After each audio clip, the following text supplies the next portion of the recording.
The Oologah Mustang Network is on the air. And this is Mustang Football. Let's go! And now, here's your host, Brent Kellogg, Kevin Hogue, and Blake Salt.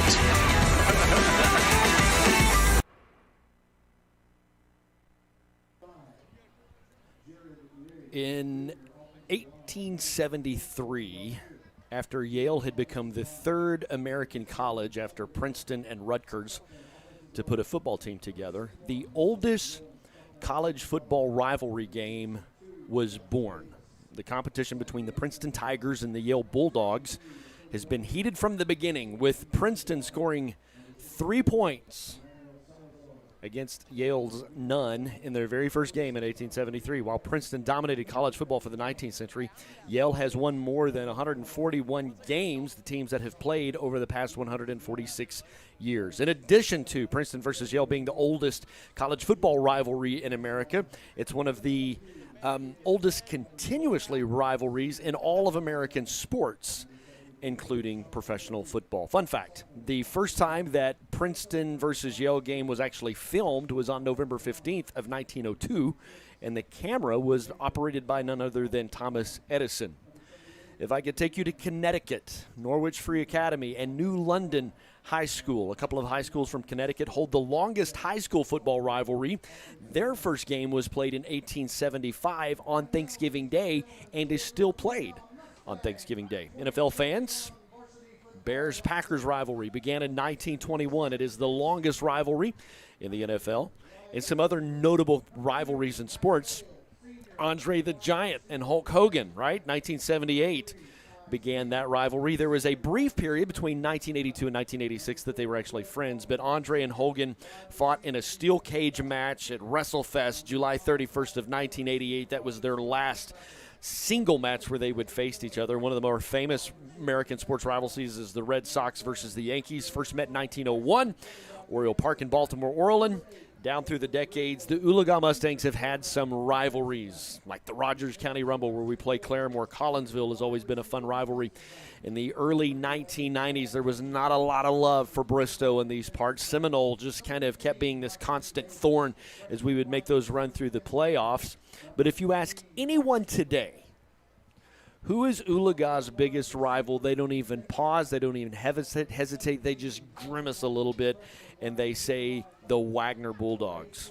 Wagoner Bulldogs first appeared on the Mustang schedule in 2002, and Oologah won the first 3 consecutive meetings between the two teams. They did not play in 2008-2009 seasons.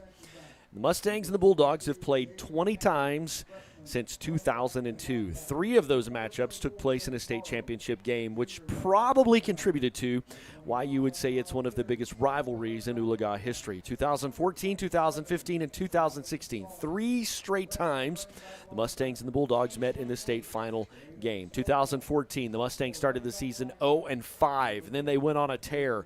They won 8 games in a row to meet Wagoner in the state final game, only to lose. 2015, probably the most heartbreaking of them all. Mustangs had the game kind of doing what they wanted to do until our leading receiver, Braden Despain, got hurt. The passing game just couldn't get going in the second half. Missed a field goal with time to expire. Had a chance to win, but just couldn't get it done. 2016, the 3rd consecutive year to meet Wagoner in the state playoff games. Wagoner once again just took care of business and handled things. We call it a rivalry probably primarily because of those 3 games. In 2018, however, a struggling Mustang team popped up and punched number 1 ranked Wagoner right square in the nose and snuck out a win in overtime right here in Mustang Stadium. Wagoner has 5 state championships. 3 of them came at the cost at the Oologah Mustangs. We've played them 20 times. Oologah has only won 5 of those meetings. None of that matters. They don't care what happened last year or who did what. This is a District 4A3 district rivalry between the Bulldogs and the Mustangs. Hello, everybody. My name is Brent Kellogg. I'm joined by my partner in crime, high school principal Kevin Hogue, as he steps into frame. Blake Salt down on the sidelines. Gentlemen, I got to tell you, this might be one of the easiest pregame speeches that the coaches would have to give all year. You just need to say something like, hey, guys, Wagner's here, and they're talking about your mama. Absolutely. We play them in every sport, district play, basketball. The kids are very familiar. They've been playing them since junior high, and I don't think Coach Wagner's going to have to say a lot. Blake, you are one of the few quarterbacks that can hang your hat on, hey, I was one of the guys that beat Wagner. Even as we were talking pregame, there's just a lot of anxiety, in a good way, a lot of energy. If you're a competitor, you want to be on the field tonight. Absolutely. I mean, I believe I still probably got a couple quarters in me. Now, to be fair, I had a lot of help, and we had a lot of talent. You know, we had a guy, Ty Dixon, who was this crazy fast guy. We had a lot of DB strength, and we had a pretty good football team that year, and we just played together. It was one of those deals, just like you're saying. Pre-game, Coach Weeks didn't have to say a lot to us. We were just ready to go, and we were locked in, and we got it done. Kind of an unusual game this year. Like, Wagner graduated a bunch of kids last year. Yes. They've lost 2, which is kind of because they really are. I mean, we've played them 20 times. We've only won 5.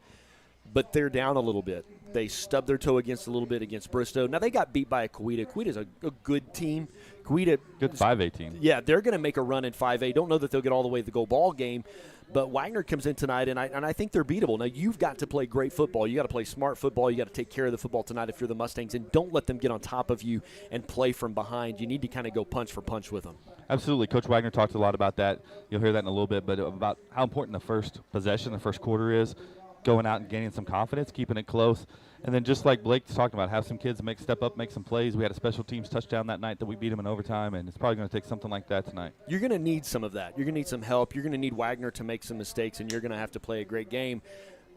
But it's a rivalry game. Absolutely. It just is what it is. I mean, if you look at college football, you go back to OU Texas a couple of weeks ago, and Texas did what they wanted to in the first half, but OU got the win. So we got a lot to talk about. We're going to visit with Channel 8 TJ Eckert coming up in just a little bit. We'll have our starting lineups, our keys to the game, the national anthem from the Stallion Battalion, all that and more when we come back. This is the Advanced Homes Tailgate Show right here on the Mustang Network. We'll be right back. You deserve a bank that understands how hard you've worked to get where you are and how hard you're still working to keep things going. Life and its circumstances and challenges is what makes all of us who we are. At Armstrong Bank, we'll always roll up our sleeves and work right along beside you, generation after generation. Armstrong Bank, for more than 100 years. Let Advanced Homes build your next dream home. At Advanced Homes, we embrace your individual style and work hard to design a home that's perfect for you and your family. Our team has an expert ability to take your individual ideas and build the blueprints that will become your dream home, built just for you. We don't just build houses, we help you build the home you've always dreamed of. From the simple to the lavish, we've done it all, and we can help you every step of the way. Visit our website, advancedhbi.com, or call us today, 918-855-6597. Advanced Homes, building your dreams.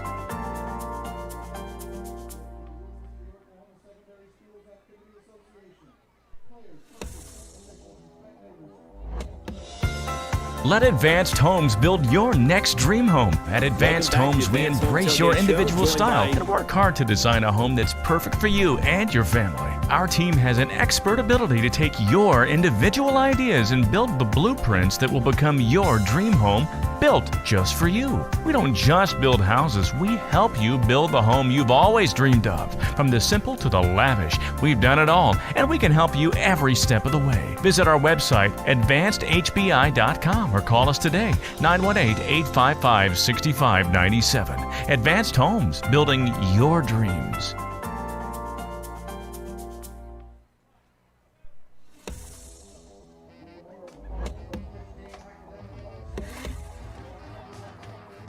Welcome back to the Advanced Home Tailgate Show, joined by News Channel 8 Sports Director TJ Eckert. TJ, we are in the throes of high school football season.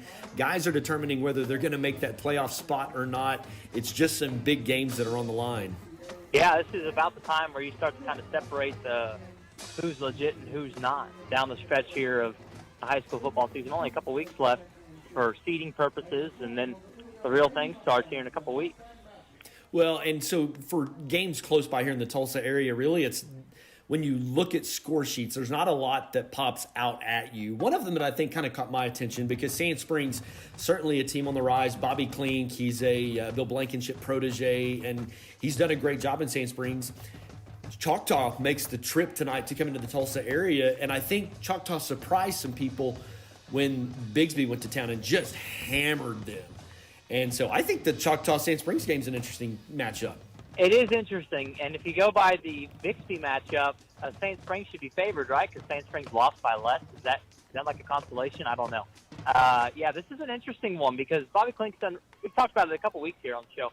Done a pretty good job there at Sand Springs, and really got that program in a good spot. They're one of the top, I would say, 4 to 5 teams in 6A2, and it feels like they've kind of cemented their spot there. And it's unfortunate that they're playing in the Bixby era where Bixby's been just so dominant in this recent stretch. So it's be interesting because Sand Springs plays a brand of football that I think can frustrate Choctaw. You know, Choctaw doesn't like being hit in the mouth, and Sand Springs does that. So it'll be interesting to see tonight if the Sanddites can pull one off. For a class, really the district south of us, which houses Hilldale and Fort Gibson and Poto that's playing some really good football game. There's an interesting game there. Fort Gibson at Broken Bow, both of those teams just have one loss. Yeah, it's an interesting one. It's never easy going all the way down to the southeast corner of the state, that's for sure. It's always fun to visit if you're going on vacation, not so much if you're trying to play a football game. This is an interesting one for Fort Gibson. These are two teams that only come in with one loss, as you mentioned, and it's interesting because we don't, at least for us up here in the Tulsa area, we don't know really too much about Broken Bow. They're kind of down there in their own little spot. We don't see them very often. We've seen Fort Gibson a number of times here at Channel 8. We covered their games, covered them against Berry Hill. So they're both very good teams, and we'll find out a lot more, I think, about both of them after the game tonight. So halftime last Friday night, Oologah was on top of Catoosa 21-0. We were walking proud, talking loud, and drawing a crowd. Correction, we were 20-0. And then the wheels came off in the second half. And so it was a really important game for us in terms of getting into the playoffs. We really felt good about going to the Catoosa game, and then we just couldn't get the win. There have been seasons where Oologah was like 4-5, and we beat our district rival Wagoner. So, I mean, just down through the decades, Oologah-Wagoner has been a big rival. There's been years they should have throttled us and we made it a ball game. Years they should have beat us and we won. And then there's years we should have won and they did. And so it's a big game tonight. Wagoner, they've stubbed their toe a couple of times this season. They're not even sitting at the top of our district.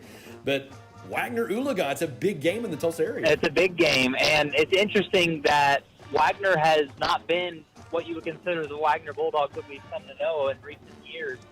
And to not be at the top of their district right now at this point in the season is pretty shocking for a Fidel Condit team. And so, not to say that Wagner's, ripe for the taking, but this is kind of a year where there's going to be some other teams in 4A that might show up and surprise you. And, I do feel bad for you guys in Oologah. I am partial to Catoosa. Christian Hood was a wide receiver of mine at UCO when I played quarterback there. So a big Coach Hood fan. He's now the head coach for the Indians. So happy for him that they're doing so well. Sad that it came at the hands of the Mustangs. But this is a big game. And, rivalries always tend to bring out the best and sometimes the worst in some teams. And so it's always interesting when these two teams get together. Did I read that right? 3 straight state title games that these two teams met? Is that right? 3 straight, yes, about a decade ago. 3 times that title game came out of our district. So, hey, let's talk about the Plug Live. Who's coming up? Who's on? Yeah, Plug Live podcast is rolling right along. Of course, we've got so many local guys playing really good golf right now. Hoping to hear from, we talked about him last week, Robert Streb.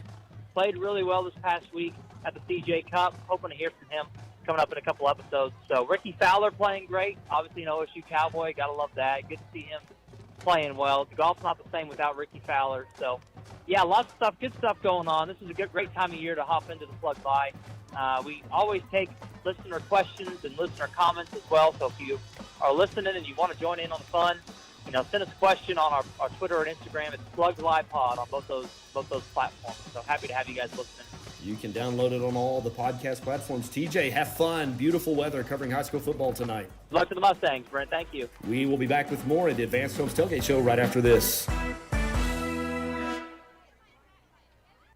Rod Henry Construction has been in the business of installing and manufacturing septic tanks and aerobic systems for over 10 years. At Rod Henry Construction, we take pride in providing quality service and products at a reasonable rate. We're proud members of the Home Builders Association and the Better Business Bureau. You can visit our website at rhcinc.net. The customer is always our top priority. Rod Henry Construction is a family-owned and operated business with strong Christian values that will ensure our work. For manufacturing and installation of aerobic and septic systems, service and repair, give Rod Henry Construction a call, 918-371-1207. And go Mustangs!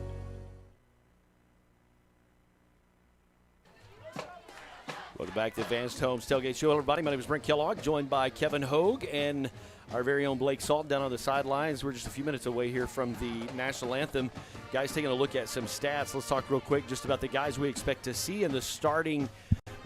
I say starting because they're like the guys that get the first snap, but we use a lot of bodies in a lot of different rotations. And so Joe Griswold, the starting quarterback, he's passed for 820 yards, 7 touchdowns total on the season. He had 116 yards last week. We did struggle just with the passing game at Catoosa, but he did pass for a touchdown and rush for a touchdown last week.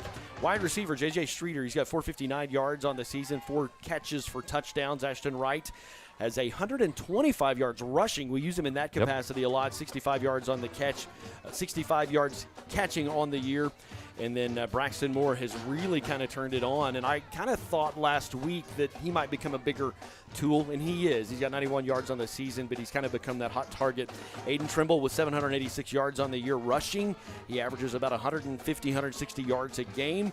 But he also has 120 yards receiving on the year as well. Nate Morrow, 263 yards rushing. Braden Stovall has over 100 yards in rushing. And so those are some of the big names you'll see in terms of our offensive playmakers. Braden Lingman, Colin Schrader, Gabe Grazier, Jackson Gill, Riley Robinson. You'll see Jackson Llewellyn. Those guys kind of are the line, and that's done by committee. You see a lot of those guys coming in and out. Got some defensive stats, too.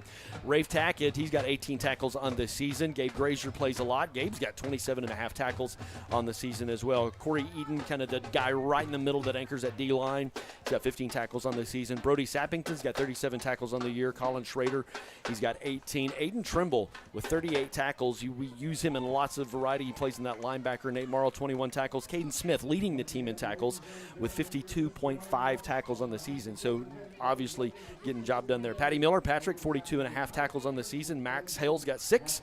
Ashton Wright's got 17.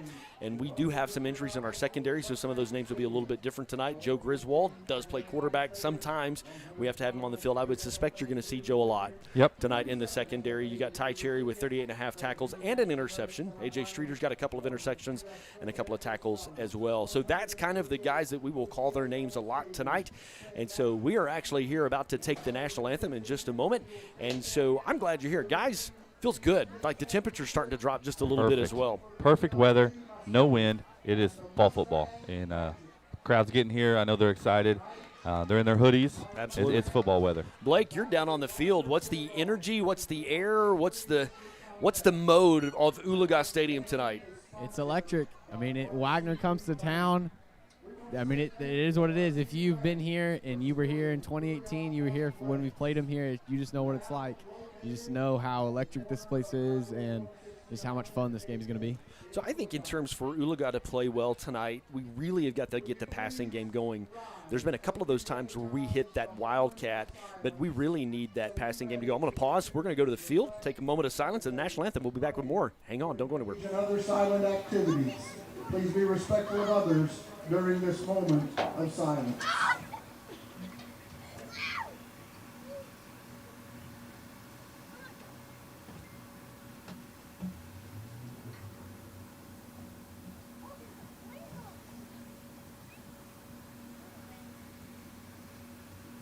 And now, ladies and gentlemen, our national anthem performed by Oologah High School Stallion Battalion Marching Band under the direction of John Matthews and Dave Smith.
Like the sound of a high school marching band in the national anthem for Friday Night Football. We will be back with more. Going to take a quick break. When we come back, going to sit down and visit with head coach Darren Wagoner and talk about tonight's matchup. We'll be back with more right after this.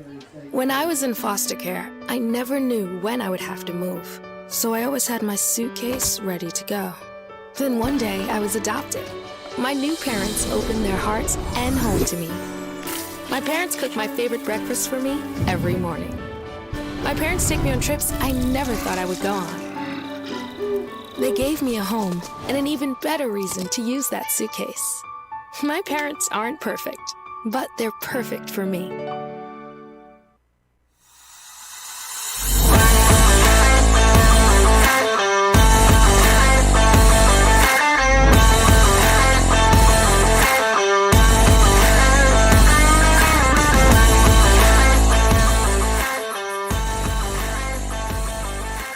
Hey Mustang family, we are back. Week 8, Wagoner week. I'm here with Coach Wagoner again, and thank you for joining us. Coach, last week we go to Catoosa, kind of a tale of two halves.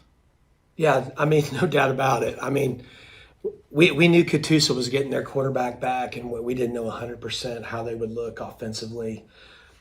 We knew what they had done with him and without him, and then they had a decent set of skill players around him, but you know, I guess the disappointing thing is, you know, not just that we didn't get the W at the end. We felt like the first half of football was the best football we had played all year. Literally, we knew going into halftime we were disappointed we didn't get that last score. We were down there threatening, and we had a chance to push it to 27-0, and we didn't get points there. And I felt like that was a missed opportunity. But overall, I thought we played well. And then we come out the second half, and we're just a little bit off. We kicked the opening kick out of bounds. The first offensive play, we line up that we got a guy on the wrong side in the format. We just had some little things that to me were like a mental focus. Sure. I remember going in there and we were talking about, hey, it's nothing. We got to take care of business. Nothing's over yet. And then they get it to 20-7. There's a turnover, they get a short field, and then you feel the momentum. That's when you could really feel it on our sideline, and you could really feel like their sideline was believing.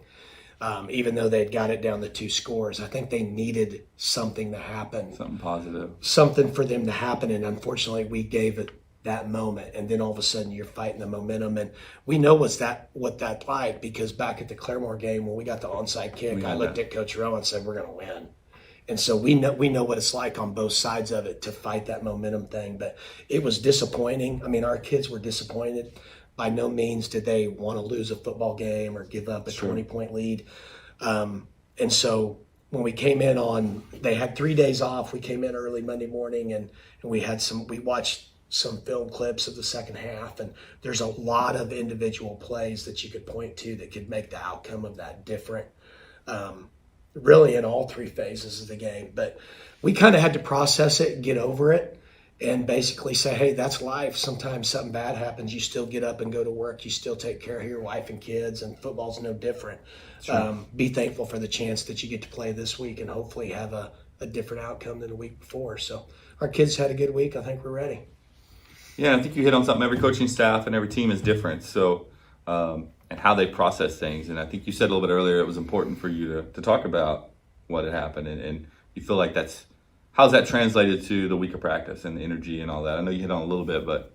Yeah, our kids have been great. We came in at 9 in the morning on Monday. They got 3 days off, which we already had that set. Win or lose on Thursday, Yeah. that was already set for fall break. And it's probably a good thing. It's probably a good thing for coaches and kids get away for 3 days. We come in at 9, we get a workout in, then we have film, then we have install, kind of game plan meeting for the week, and then we're on the field for about 2.5 hours. So Sure. all together, we were there about 9 to 1, and we had a great day on Monday.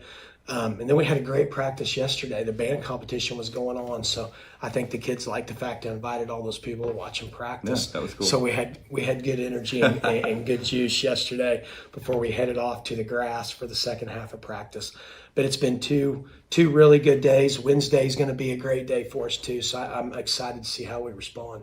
Yeah, so we got Wagoner, of course. And obviously they've been a really good program for a lot of years. I like to jokingly say, they were a rival of mine at Quita, that I've been beating Wagoner since 1995. So this is something that we like to do. We try to do. They like to beat us too. So that's just a fun rivalry. But I will say that there's been good memories out of the game, win or lose. I feel like both teams try really hard. There's a lot of mutual respect there. Obviously meeting 3 times in a row for the state title game will breed some of that.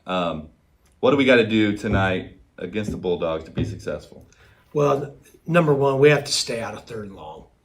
That is a must on offense. They'll feast on you if you get yourself into 3rd and long too much. 3rd and manageable is a different situation. Sure.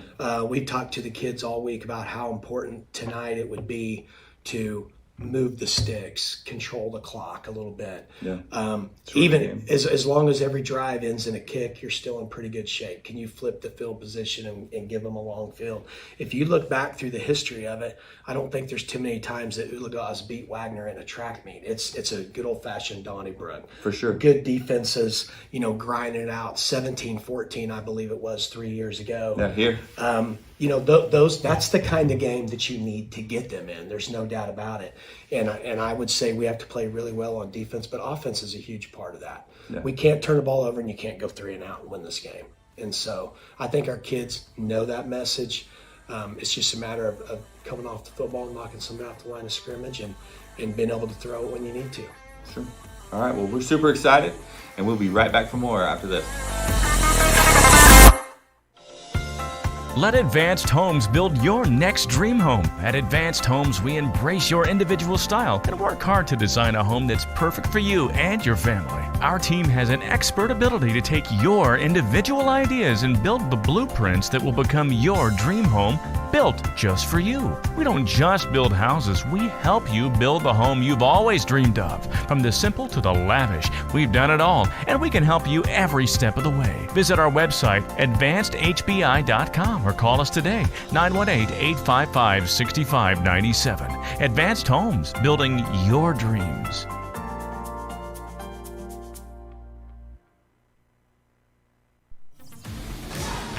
We are within striking distance of kickoff. Mustangs are on the field. Bulldogs are on the field. Gentlemen, it's Wagoner and Oologah. And so let's just quickly get into who you got. Kevin, let's start with you. Who's got to have a big night tonight for the Mustangs to be successful? I'm going to go tag team the backfield. I think Nate Morrow and Aiden Trimble. We're not just going to be able to rush Aiden 45 times. We're going to need Nate to be getting some of those big chunk plays like he did early on in the season, and that's going to help us run the clock and possess the ball, and that's the recipe for success. Absolutely. Blakester, what about you, brother man? He's helping a photographer. Photographer down. Blake, who you got? Who needs to have a big night tonight? You talked about him. He's the leading tackler on the team right now. Caden Smith. We got to be able to tackle the run game and control that. I'm going to go with JoJo Griswold. We need to have some good quarterback play tonight, and Joe just kind of get in a groove. And if he can do that, I think the Mustangs will find success. Mustangs won the coin toss. They deferred to the second half, so Wagoner will get the ball to start, and it'll be there at the 21-yard line. Mustangs will bring him down after a gain of about 6, so great special team play for Mustangs. Good start. Nice little kind of corner coffin kick, and the first man down the field was able to tackle, and that's going to be pivotal tonight. We're going to need to say that a lot tonight. And this first drive will be telling. I like starting with defense, kind of statement. Can we get them 3 and out, get the ball back? That would be big for the crowd and big for the team. Absolutely. Mustang fans are still starting to trickle in tonight. Beautiful night. This is what Friday night football is all about, man. That mid to late October Friday nights, it doesn't get any better than that. Super dark at kickoff. It's just a great look. So Wagoner comes out with 2 backs in the backfield. He's going to have time to pass. Not a lot there. He'll gain maybe 5.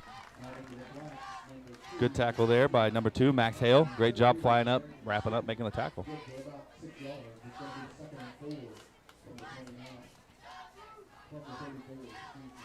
Some names to think about for Wagoner for me. Number 21 on both sides of the ball, Fred Watson. He's a big-time player for them. Number 4, Whit Edwards. He's just a sophomore. He's 6'6", so he's going to have a height advantage on anybody we got. Wagner's going to jump. That'll back them up 5 yards. I think you got to pay attention to number 20, Gabe Rodriguez. Is he any kin to the other Rodriguez? Yes. Yes, he is. Brother. He's got the same athletic genes, too. Having a great career at Oklahoma State. He should probably get to see some Sunday playing time as well. 3 wideouts for the Bulldogs on the far side. They're just, quarterback's going to keep it the left side, get the first down, get him out of bounds about the 43-yard line, so enough for the Bulldog first down. Yeah, well-designed play. They run that read option, and obviously they got athletes all over the field, so we're going to have to be committed to our gaps and play our man, and he was able to slip out there. You're going to have that in big games like this. You're not going to be able to shut this team just to no yards, so it's just how we can respond and keep bringing the thunder. First down and 10, handoff goes to the right side. He's got some room, could break free. He's down to the 30. Can somebody catch him to the 20, to the 15, to the 10? And within a handful of plays, the Bulldogs will strike first. They'll put 6 on the board. That's unfortunate. We did a good job of kind of setting the edge on the left side. Number 70, Braden Langbean, was really 3-4 yards upfield, so he put his right foot in the ground, cut that back against the grain, and there just was nobody there. Yep, he's got some speed, was able to they created a little bit of space, and he was able to get that. Coach Wagoner talked about that in the pregame. Eliminating the big play on defense has kind of been our Achilles heel.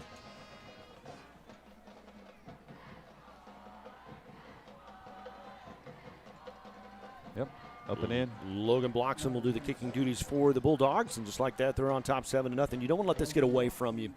You don't want to get in a shootout with Wagoner. When your offense comes out, you need to be effective. You want to slow the game. You want to control the clock. And I know a lot of our guys go both ways, but you want to make sure that you're dictating the pace of this ball game. Absolutely. It was going to be important for us to possess the ball, win the time of possession. That's going to be a telling sign for us, and to win the turnover battle. So, giving up a touchdown, not the end of the world, but we need to respond, and we need to probably answer here. Big thanks to Advanced Homes, their support of the Advanced Tailgate Show. And always great hearing from Coach Wagoner and how their week of preparation has gone. TJ Eckert from Channel 8, I appreciate his time, man. He always just makes space for us, and he loves to talk sports. He's got a golf podcast. He loves all things golf, and so appreciate TJ and Coach Wagoner for their being a part of the Advanced Home Tailgate Show. I'd like to thank a lot of our sponsors for help making this happen, like Rod Henry Construction and RCB Bank. It's my bank. 10:51 left to play in the first quarter. Mustangs trail by 7. It's their first opportunity to come on offense. Bloxham set to kick it away for the Bulldogs. Kick it right down the middle. He'll take it at the 10. Stumbled down about the 27-yard line. So the Mustang offense comes out. First down and 10. The guys are fresh. You really don't even want to talk about last Friday night, how that game just kind of slipped away from you. This game has enough motivation on its own of being Wagoner, being rivalry. These guys remember. Absolutely. Some of those hard-fought ball games and even state championship games. So they pop out there. They're ready to roll. This game's more than a rivalry, though. With a win, we have playoff contention. Absolutely. A lot on the line for the Mustangs tonight. Aiden Trimble going to break through, get 8 on the carry. That's how you want to set the pace. Second down and 2 for the Mustangs. First down is going to be pivotal for us to get ahead of the chains, and now the entire playbook's open.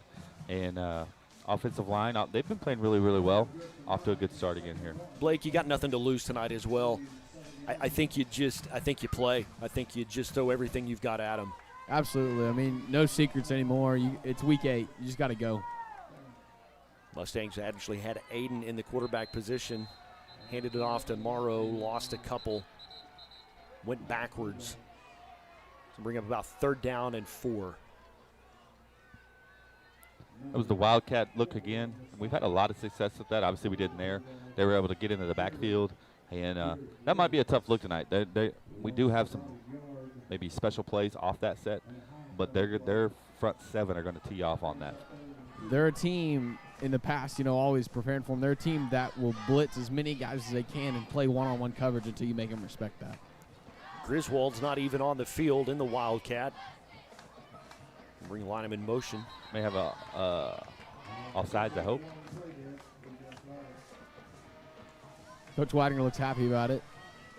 We actually do have a mic'd up umpire. The White Hat tonight had his microphone on, so you'll be able to hear the official word from them. Proposed snap, encroachment on the defense, 5 yards, previous spot, that results in a first Gentlemen, we uptown. We'll take it. That's fancy. If it wasn't enough of rivalry, playoff contention, all this stuff, I mean, we got to ref with a mic. We got to ref with a mic. We uptown. With the news is here. This is just crazy. This is one of those games you love to be part of. Absolutely, game of the week. And that right end, number 12, we got a little antsy and got offsides, and he's pushing it now, honestly. Yeah. With his helmet in the neutral zone. 1st down and 10 from the 41-yard line. Wagner shows blitz.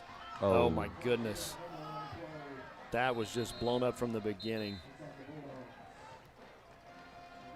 Well, the Mustangs will kind of fumble a toss. And Wagner will recover. 1st down and 10 from the 38-yard line. Goodness gracious. That looks like a new wrinkle, though. We were talking about, open up your playbook. That looks like something we hadn't really seen before. So hopefully Coach Wagner has a few tricks up his sleeve for this Wagner Bulldog team. Was that Jaden Tanner? Yeah, freshman Jaden Tanner. He's going to be a big-time player for years to come. He's a freshman, and it looked like kind of a pitch out to him and just a play I'm sure they've run 100 times. And handoff up the middle. They'll say forward momentum will give him a yard. The left side of the D-line was there to make the stop. 2nd down and 9. Yeah, Connor Lynham was across the line in a hurry there and made a good play.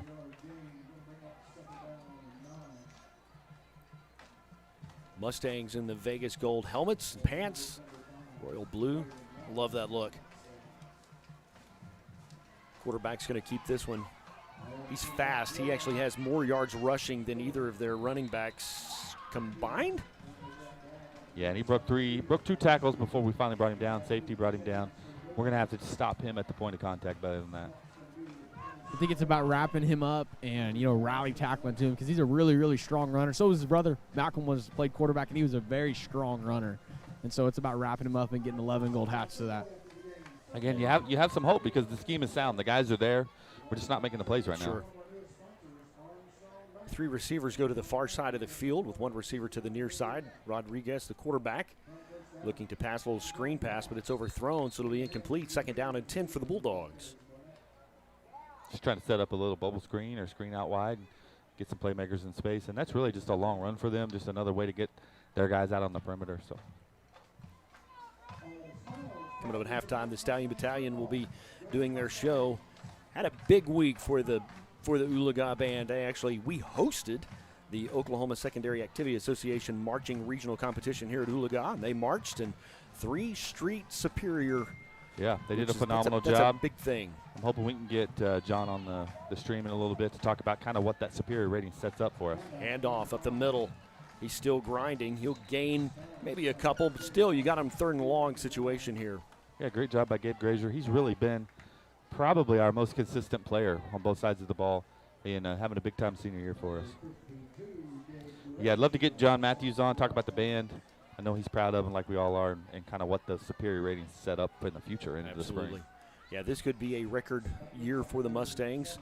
Jazz, if they score that superior, Concert supports that superior. It's what's called a sweepstakes with a cent or a super sweepstakes. Yeah. And they had their eye on that a couple of years ago. And we've never done that here at Oologah High School, so that would be big time.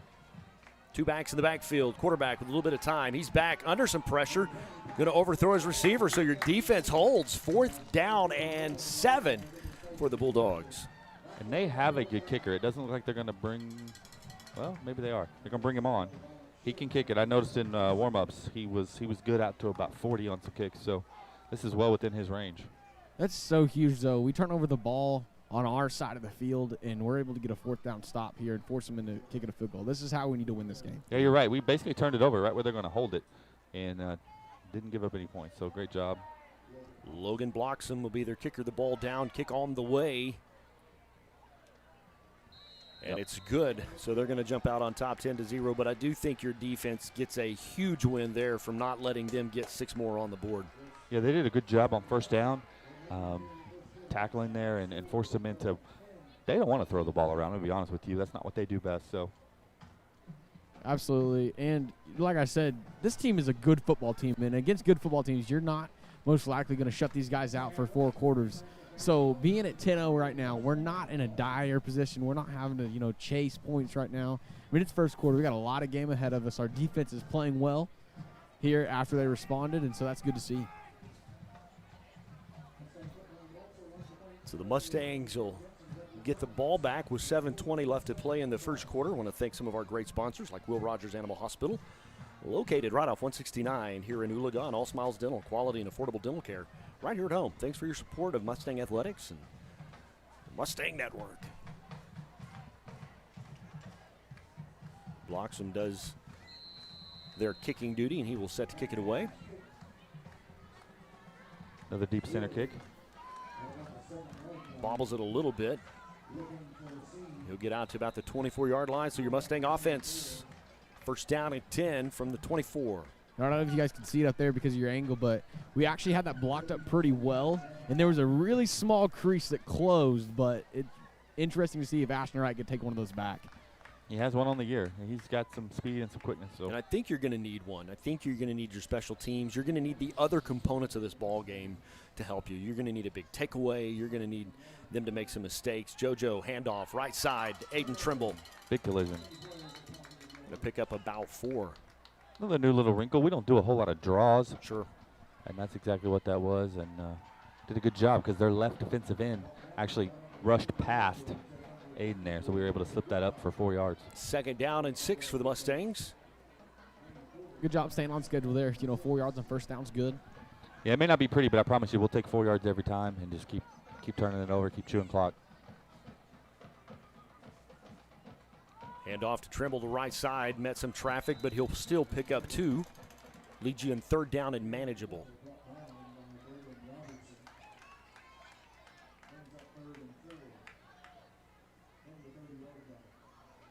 Interesting to see what we do here. 3rd and 4. Everything's available. Run, pass, quarterback. Looks like we're going to go. You want to move the chains. Yeah, very important here to get a first down. Yep. Put some pressure on Wagner. Wagner going to show blitz. Joe just going to keep it, get hammered on the right side. There was nothing there. No, Coach Wagner's upset that he didn't pitch that. All of the defensive players committed to JoJo. If he pitches that, there was just one guy out here. If we get that blocked up with the wide receiver, Aiden's got a lot of room to roam. A little bit of option football, but he optioned to keep it. So the Mustangs will punt it away from the 31-yard line.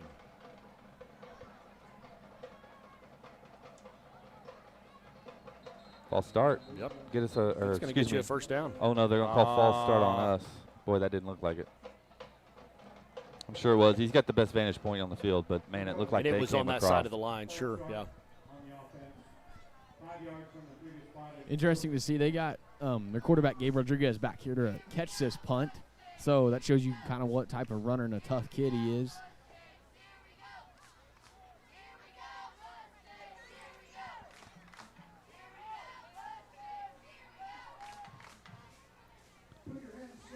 Line of scrimmage at the 30-yard line. Mustangs to punt it away. Good bounce. Rodriguez going to let it bounce. Going to take a little bit of a Mustang bounce. Go to the 39-yard line. So Wagner will take over first down and 10 from there. Special thanks to some of our great sponsors like Armstrong Bank. New in town. Glad to have them here. They've been working right along beside Oklahomans for more than 100 years. Advanced Homes, advancedhbi.com. Thinking about building a home? Let them build your dreams. And Cherokee Nation, a proud sponsor of Mustang football. Appreciate their support. This is the Cherokee Game of the Week. The Bulldogs from Wagner have made the road trip all the way to Oologah.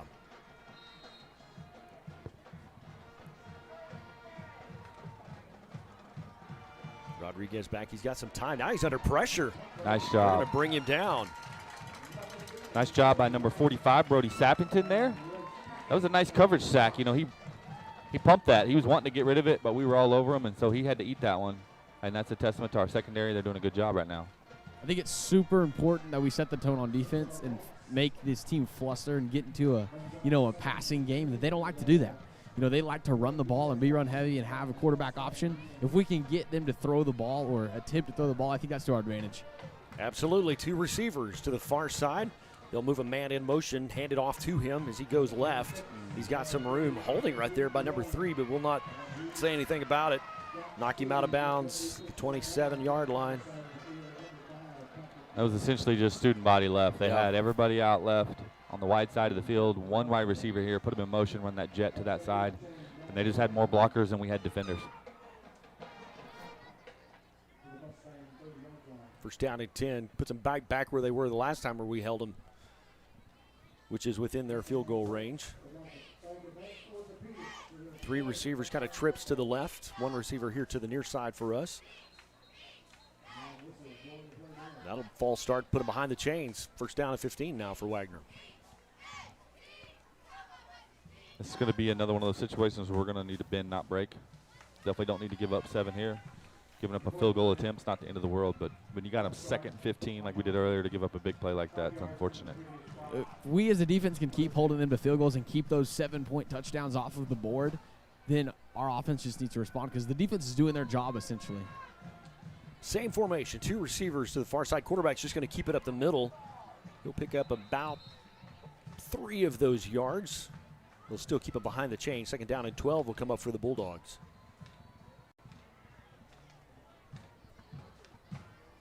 Parents out there listening, today was a virtual learning day. Students were asked to check in with the counselors on a Google form, do some ICAP activities, and then with their classes they had some assignments to finish up. So that's how we do the distance learning day and the virtual learning day and attendance and those components. So May or may not have been a Kellogg kid up and engaged in educational process at 8 a.m. Just going to throw that out there. I bet she was. No. Handoff left side. Defense going to stop him. He'll pick up 2. Leaves them 3rd down and 10. Again, the Mustang defense really has performed well the last 2 possessions for Wagoner, keeping Wagoner 3rd down and long. It doesn't feel like a 10-point game right now, especially on defense. It just seems like we have a different type of confidence in our scheme maybe, and we're making the plays that we're supposed to make, and this is what happens. We're in 3rd down and long. Got to minimize the big plays. Coach Wagoner and their team talked about that a lot this week.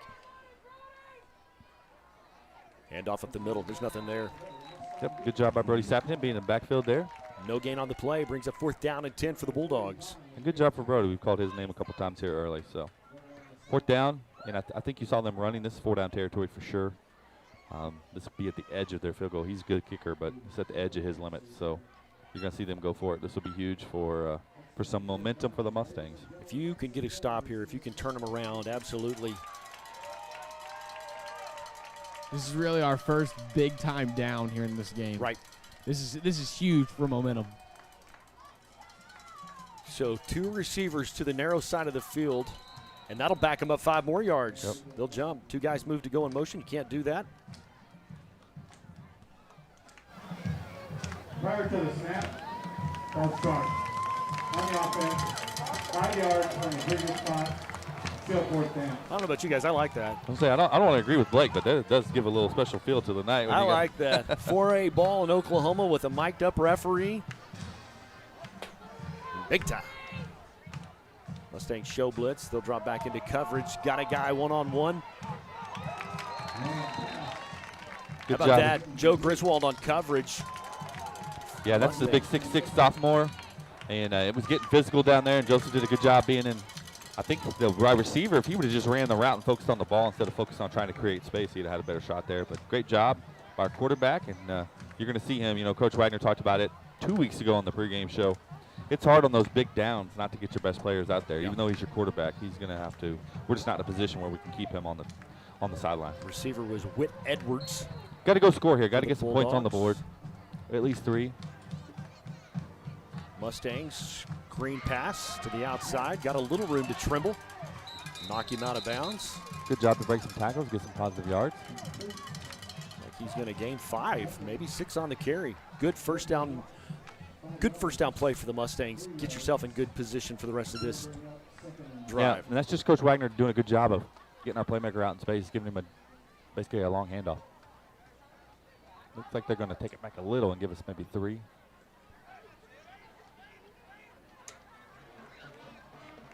Man in motion for the Mustangs. Hand off, Trimble up the middle. He's just right behind his blocker. No. Did you see what I saw? I saw Trimble kind of land on Connor Lynham, and now he jumps up. He's a tough kid. Limping a little bit. You know, Connor is a good, hard-nosed kid. He's wanting to go into the military after high school. Really got to know him this year and enjoy him a lot. So hopefully he's all right. Big 3rd down and 4 for the Mustangs. Don't know that we've converted a first down through play. We had one through penalty earlier. Hand off to Trimble. Boy, I tell you what, face mask in there, but they're just not going to throw the flag. Yeah, good job by their defense to kind of win the line of scrimmage there. And Coach Wagner sure doesn't want to punt here, but I don't know how you go for it here. 4th and 3. Defense has been doing a great job. Yeah, you play a field position game. If you can get them back inside their 15 or 10-yard line. Really, besides a couple of big plays, they haven't done a lot. Right. And so I think this is the right call for sure.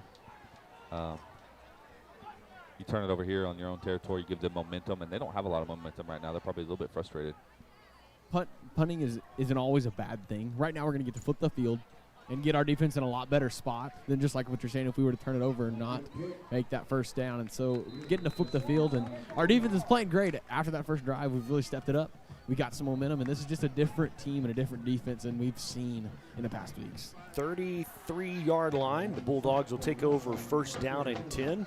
A minute and a second left to play in the first quarter, and it is a beautiful night in Oologah, Oklahoma. To all of our folks that watch, really, we hear from folks all over the U.S. that maybe have grandkids playing or nieces and nephews. Yeah. Thanks for joining us tonight. Take a second, hit that share button on whatever social media you use. Blake, go ahead and hit that on your TikTok if you would, and people find that's out there. So hit the share, hit the subscribe, and help us get the word out. Don't want to miss how cool is Kevin tonight too. And see, what are we, week 8? Week 8. I'm running out of stuff.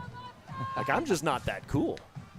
Looks like my daughter helps tribute the segment. Handoff caught behind the chains. Loss Great job. of 6. Patrick Miller, you know, we call his name behind the line of scrimmage several times a game. And a senior that hadn't played, you know, in the last few years, and he's doing a great job, and I couldn't be prouder of him. 42.5 tackles coming into tonight. And I tell you what, you got to be proud of how your defense has played. Yeah, that's one of their bread and butter plays, Blake, that kind of getting their athletes out in space and giving them a head start, so to speak. Absolutely. Coach Rowe has done some great work getting these guys prepared, and they look ready to go. They're doing a great job tonight. Mustang show blitz. Quarterback going to keep it. Got a guy wide open. He'll overthrow him. Good job, though. Did you see who's in the backfield there? Patrick Miller putting the heat on. If he wasn't able to set his feet, Blake knows a lot about that. You don't set your feet, it's hard to throw accurately. 3rd down and 15, and I got to tell you guys, even though the scoreboard says 10-0, your Mustang defense has generated a little bit of momentum on our sidelines. Yeah, it definitely feels, you can feel it in the stands. You can feel it with the parents. You can feel it on the sidelines. Big 3rd down here. If we can get the ball back, go score in the second quarter, and we're right where we want it to be. Absolutely, and if you notice, they're getting into downs where they have to throw, and they're being unsuccessful. We're doing a great job of doing that. Rodriguez just going to quarterback, keep it. Yeah. Nothing there. Actually, I think he's going to lose a yard. We brought Caden Smith on a little bit of a blitz, caused him to cut back right into the big arms of Gabe Grazier, and that's not where you want to be.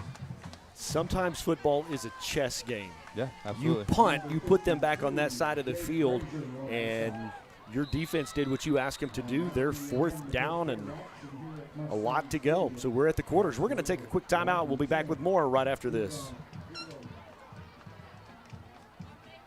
At Will Rogers Animal Hospital, your pet's care comes first. Dr. Ron Wallace and his professional staff provide a wide range of services for all your pet's needs, from surgeries, vaccinations, boarding, and more. The friendly staff at Will Rogers Animal Hospital makes your pet's care a priority. Open 6 days a week for your convenience. They're located just off Highway 169 in Oologah. Give them a call today at 918-443-4444 and book your animal's next appointment. Will Rogers Animal Hospital, 335 South Elm Street in Oologah.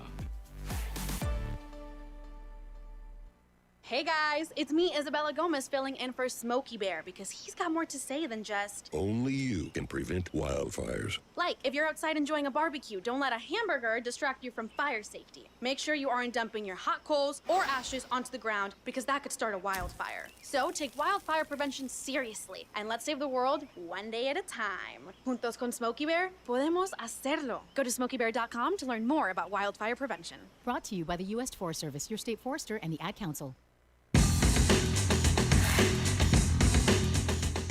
After a big possession for the Mustang defense, or big series rather. Oh, come on, fall on that, guys. Wagoner will punt it away, and we'll take over. 1st and 10 from the 39-yard line. A little bit of good fortune there. Yeah. You don't want to see your punt returner trying to go Willie Mays and catch one over the shoulder there. And is this the best field position we've had on the night? I believe it is. You need your offense to do something here. You've balanced the feel of the stadium. The momentum may tip a little bit Wagner's way just because of the scoreboard, but you need your offense here to get a first down, move the chains. Many of you can get within field goal range and do something. You're going to tip it back. So, Wildcat, Trimble, going to go to the left side. Not a lot there. Yep, they did a good job. There's a little bit of a hole there, and it looked like a defensive lineman, maybe 21. His name is Fred Watson. Maybe got off a block and was able to get on his legs there. And they've been able to bottle that look up. I know we like it a lot, but that's going to be hard for us because that puts us in a certain rundown, and they're going to be able to tee off on that. I think you're going to have to go side to side. I think Joe's going to have to get some confidence in throwing the ball. I think you're going to have to open up your running game. That's going to back us up. No, it should be offsides on them. The aforementioned Fred Watson was across the line of scrimmage. Before the snap, encroachment. Yep. Okay. Defense. Yeah. 5 yards from the So Wagner's helped out a couple of times. They've given you a first down on penalties tonight. Now they'll set you 2nd down and 5. And we've seen Joseph able to pull some kids off every game. 2-3 times a game, he's able to get us free 5 yards and get us back on task here, kind of on the sticks. There you go. Joe got Streeter. First down and a couple more. That yards after contact, he'll pick up about 4. So first down and 10 for the Mustangs. Just move the chains. Yeah, that's a great throw, and I know the crowd, and I know we got used to it at the Claremore game of just basically sending A.J. Streeter on streak routes, but we need to do more of that, I think, and that'll get Joseph Griswold's confidence up too. So. First down and 10 for the Mustangs. 2 receivers to this side as one goes in motion. Joe's going to keep it up the left side. Not a lot there. Say maybe they gave him half a yard to bring up 2nd down and long. It's our first venture on offense into their side of the field, so we're on the plus side of the field, so it opens up a lot of things, opens up potential 4th down. So bringing a new package in right now. Brody will come in for the Mustangs along with Nate Morrow.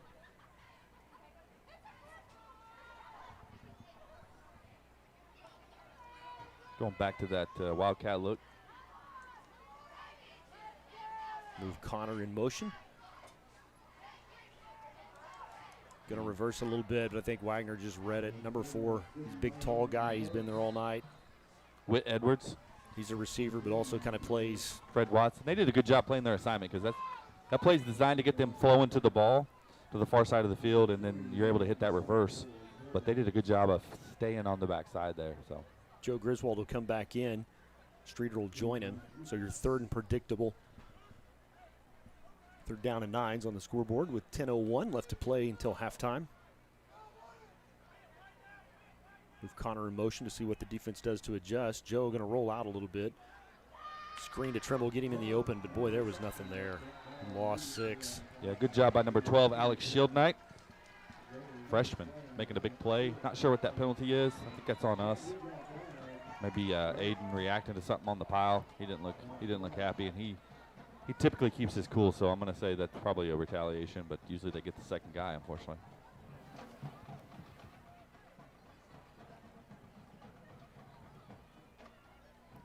This is big. If this were to be on Wagner and give us a free first down, you can see some players trying to console Aiden. And like I said, this is out of Aiden's character. I don't think we've seen this all season. So I know he's rubbing his eyes, so he doesn't wear a face mask. That leads me to believe there was accidental, I'm sure, but something going on in the pile. 4th down at 16. They're still talking about it. Jersey number change.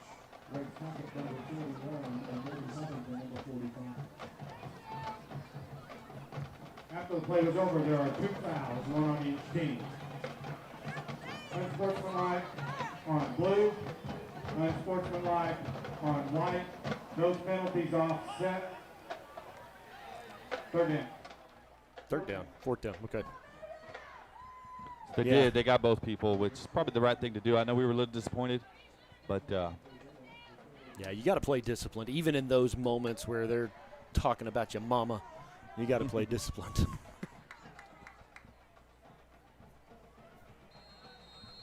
If we can get a good punt here, though, we flip the field a little bit.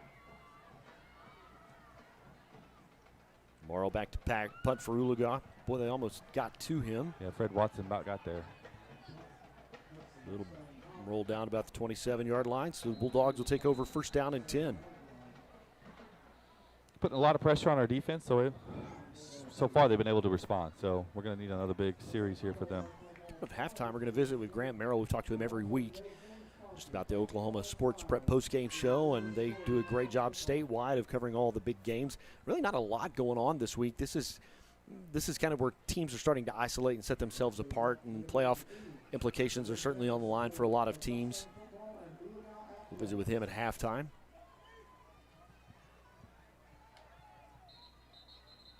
Dead ball. It's probably going to be offsides on them.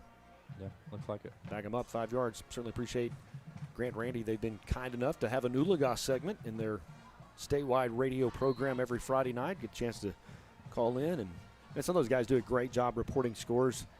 I call and tell jokes. I mean, that's just what I am. You know what I'm saying? Like, I enjoy it. We always try to catch it and jump in the car and catch it quick as we can. I'll tell you something that's been interesting for me every week is to watch the Bixby Spartans. Oh, my gosh. Try to guess how many points they're going to score. They're already up 21-0 in the first half. And we say it every week, but they're just loaded. Quarterback Rodriguez just keeps grinding his feet. Going to pick up a couple. Brings up 2nd down, maybe 7 for the Bulldogs. Yeah, good job by, look like Ashton Wright, Patty Miller.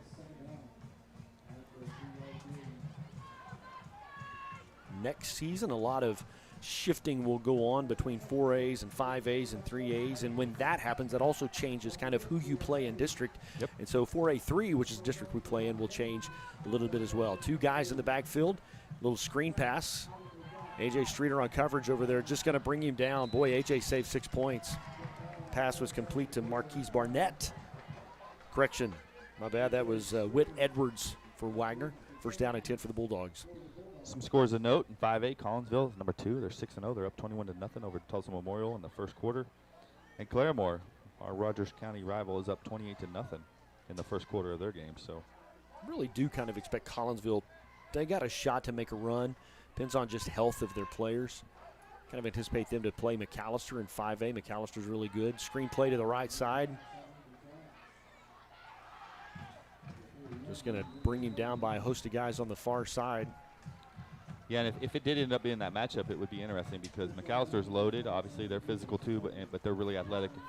And not that Collinsville doesn't have athletes, but they're just going to beat you down.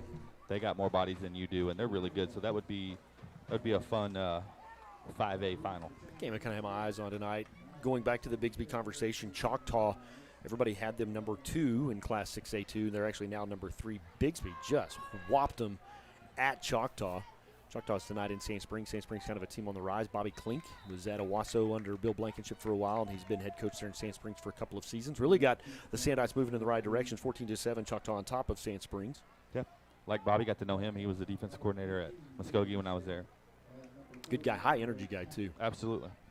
In 4A, we got our district leading Grove up 21-0 over Cleveland. Face Cleveland next week on the road. Bristow 21-0 over Skytook in the second quarter. Screen pass to the right side. Incomplete. Bring up 3rd down. 6 for the Bulldogs. Big 3rd down. I think that incompletion's big. They had a lot of momentum, and they were really getting to a groove, and that kind of threw off of what they were rolling on and gets them out of the rhythm. I would expect them to throw it here, but you never know, though. They got the kind of athletes that can run for a first down any down and distance, but it'd be important for us to get some pressure. This is the big plays Wagner talks about. Yep. Oh, 52 knew it, too. He didn't even go back down. They're like, I'm guilty, coach. It was a good job by our defensive line. We shifted, and I think he reacted to that. We were shifting, laterally, and he responded with a false start. And we have called his name a lot. Big Nico Jones down through the years. He's a senior. Yeah, plays both ways for them. He's played a lot of snaps for the Bulldogs.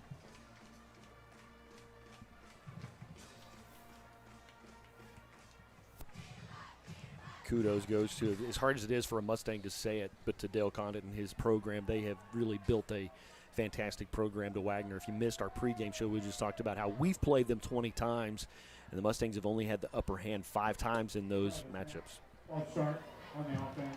5 yards from the previous spot. Third down. Wasn't sure what the conversation was that about. Sometimes those huddles don't go our way.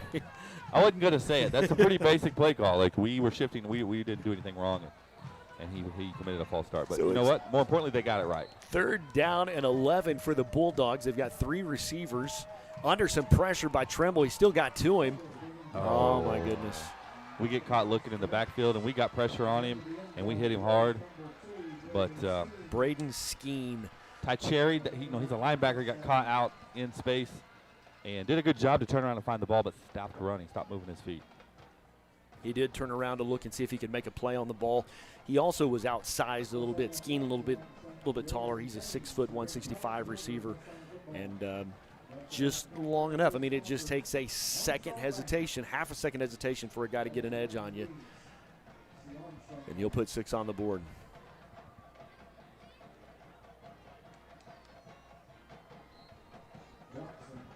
Blocks him on to add their PAT. The ball down. It's on the way. And it's good. So just like that, the Bulldogs on top 17-0. Take a quick timeout. We'll be back with more right after this. When you went car shopping, you meant business. You aced vehicle history searches and test drives. Now you've got your wheels. If you manage that, you can get your retirement plan on track. Visiting aceyourretirement.org can help. Brought to you by AARP and the Ad Council. You've got 7 minutes, 32 seconds left to play until halftime. Your Mustang offense coming on. You would think make the adjustments on the sidelines, but guys, here's your challenge. Your athletes are on the field as defenders when you really need to be on the sidelines having conversation about, okay, offense, what can we do to get this going? Yeah, we talked about that for a couple of years.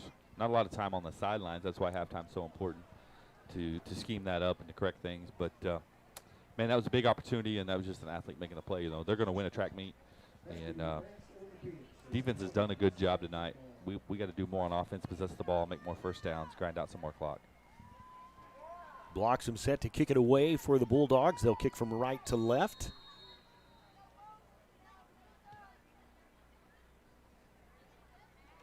What a kick. He'll take it at the 2. Be brought down about the 16-yard line. It's a big drive for us. That drive was big for Wagoner in the fact that they really established who had the momentum. Yeah. And then if we can respond here, this is such a big drive because we bring it back to 10 points and we keep it a really close game potentially going into halftime. Yeah, 7:24 left. Plenty of time to take it to 80 yards that we're going to need to go score a touchdown. And really that has to be the goal with this drive. First down and 10. Ball's on the 17-yard line. 7:24 left to play till halftime. Joe Griswold, the quarterback, with 2 receivers to the far side. False start. A timeout. Yeah, Coach Wagoner didn't like what he saw there. Oologah, that's our first time out of the half. And we'll take one as well. Be back with more right after this. Raising Cane's box combo, please. Good call. You think? You bet. Cane's chicken fingers are always fresh, never ever frozen. Really? Marinated for 24 hours, hand battered and breaded, and cooked to order. Man, that does sound good. You must really love Cane's. Doesn't everyone? Raising Cane's chicken fingers. Thanks. You sure are good at this. Hey, it's my dream job. People start something great in their 40s and 50s. Getting your retirement savings on track is no different. Go to aceyourretirement.org and in 3 minutes you'll get personalized tips to help boost your retirement savings. That's aceyourretirement.org. A message from AARP and the Ad Council.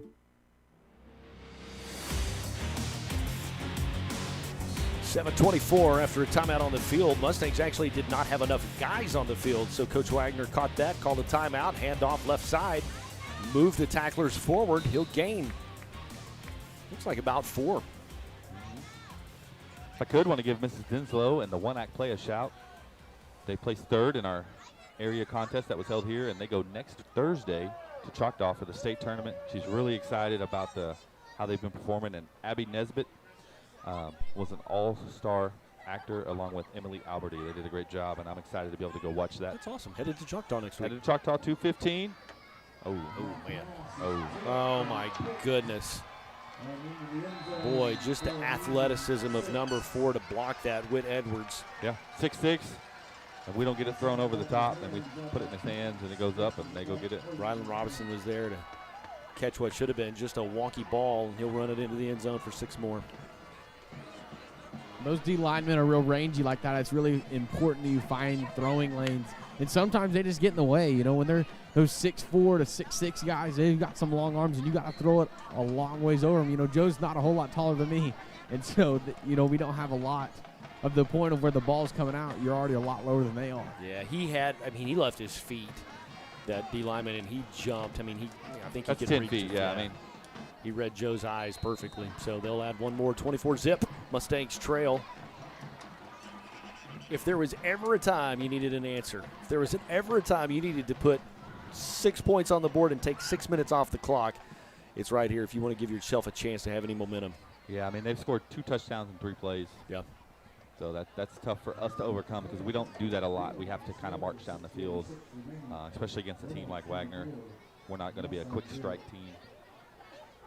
I think that's important, though. I almost don't think you want to have a quick strike here. I think you want to grind it out and go all the way down the field to show that you can do it. And I think you'll really flush through the defense that way, and they'll have some adjustments they need to make going into halftime.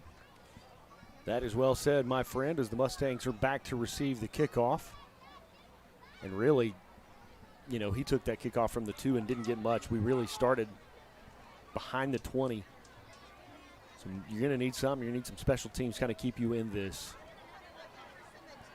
He's got the speed to do it. They've been kicking it dead middle every time. And Ashton has the speed to make him pay. We just got to get it blocked up right.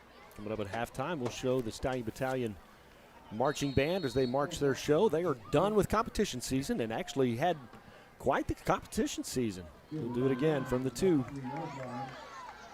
Man, there was nobody over here to block those guys. Yep. That was kind of a repeat of last kickoff. So it almost seems like they are out kicking our blocking scheme for that. And those guys are just so fast, they're making a play. They have really good team speed, and with team speed, that helps you in many ways. Yeah, and you're not going to be able to hold a block for many seconds. So we might need to scoot back 5 yards there. First down and 10 for the Mustangs. One receiver out to the far side. One to the near. Handoff up the middle to Trimble. They'll say he gained a yard. Second down and 9 coming up for the Mustangs.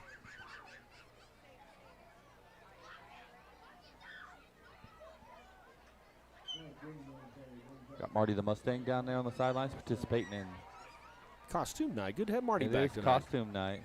Joe. Throw to Braxton Moore. Good throw and catch.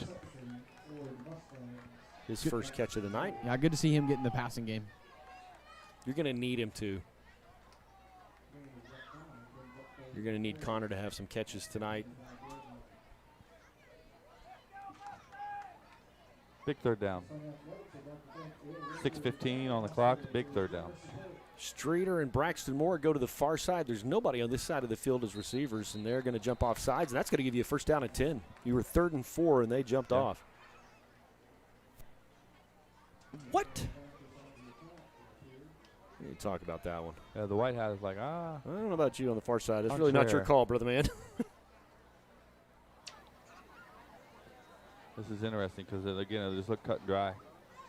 And honestly, shooting across the line is what got him that interception. So Wagner's going to live with that, even if it all isn't on them, because they're going to want him to get pressure. That's his job. They're going to back it up. Before the snap, false start.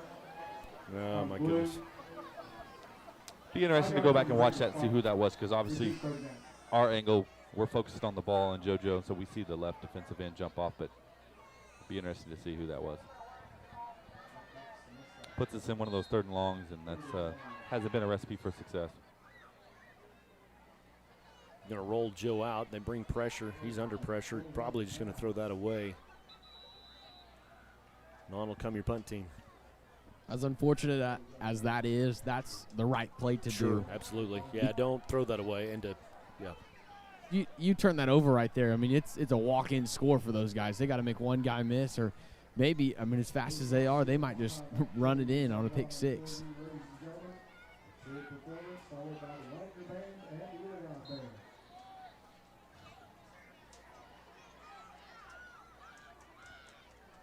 Fourth down and 9. 6:08 left to play till halftime. Boy, Wagner's trying to block one, aren't they? They have just sent the pressure. Their quarterback, number 20, Gabe Rodriguez, also does return duties. He'll take it at the 38-yard line. Smart play by him there to fair catch that, because if that takes a roll, they get less field position. They get really good field position because he fair catches that. Yeah, they're on the plus side of the field. Yeah. He's got good hands. He was confident. We're going to need a turnover here. We need something. We had some energy in that first quarter. The 2 touchdowns in 3 plays kind of killed that a little bit. And that penalty, you were 3rd and 3. I mean, not ideal, but then instead you 3rd and 9. Quarterback going to keep it. One guy. Ashton Wright will bring him down, save the touchdown. But boy, big gain on the play for the Bulldogs. 1st and 10.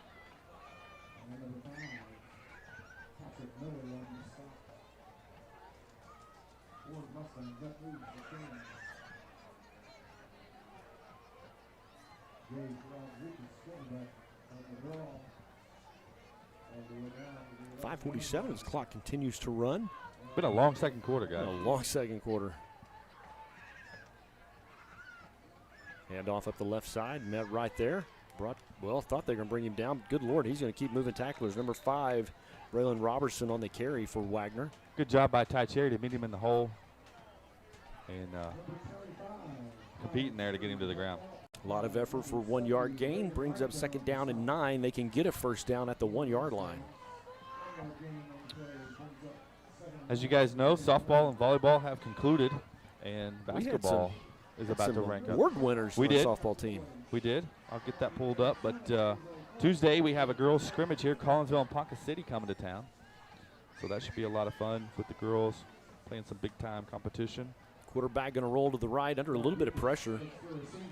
He's just going to throw that away. Good hit there by Aiden, and he's slow to get up.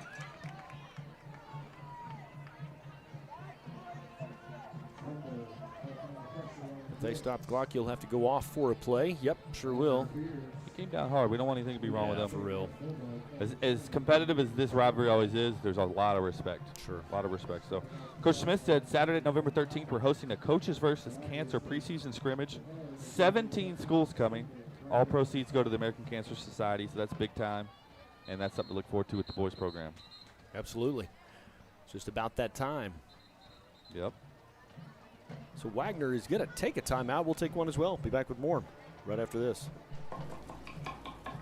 These are the sounds of a dinner that almost didn't happen. A dinner now served thanks to people like you. Due to COVID-19, 17 million more Americans may face hunger. Feeding America is helping our neighbors in need. And if you're able, you can too. Donations are being accepted at feedingamerica.org/coronavirus. Brought to you by the Ad Council and Feeding America, 200 food banks strong.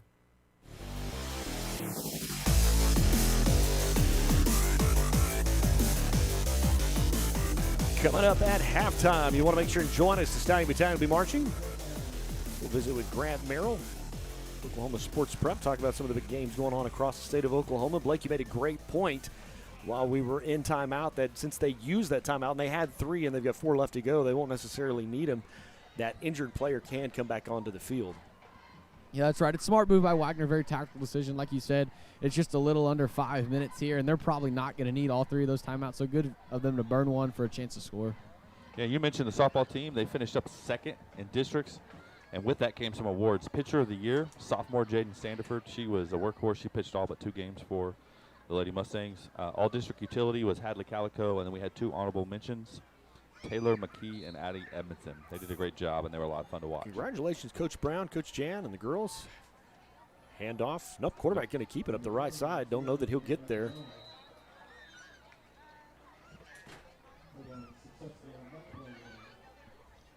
What's that? Brings up 4th down and 4.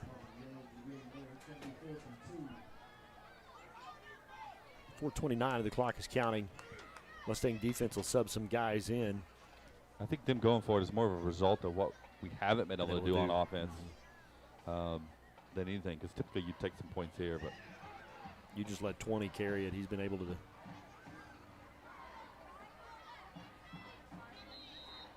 Somebody's going to call a timeout. They were just looking to try to get us to jump there. Sides, yeah.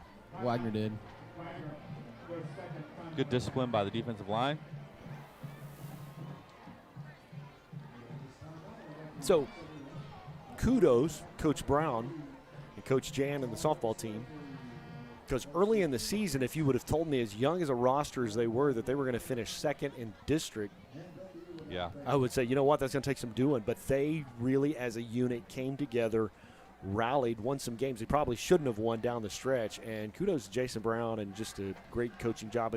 But the effort to the girls, man, to just rally and come together. So you got 9 starters, as you know, in softball or baseball, and they had 7 new starters. Yeah, absolutely. We graduated a bunch last year. Graduated 2 Division I pitchers.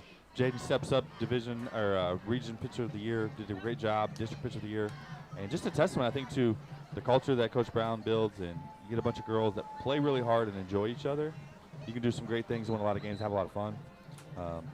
I enjoyed watching. I didn't miss a game. So. Yeah, absolutely. Well, your daughter came and played softball, never played softball before in her life. Never played before and absolutely loves it. And clearly has her mother's athletic ability, was able to make a contribution. Of course she does.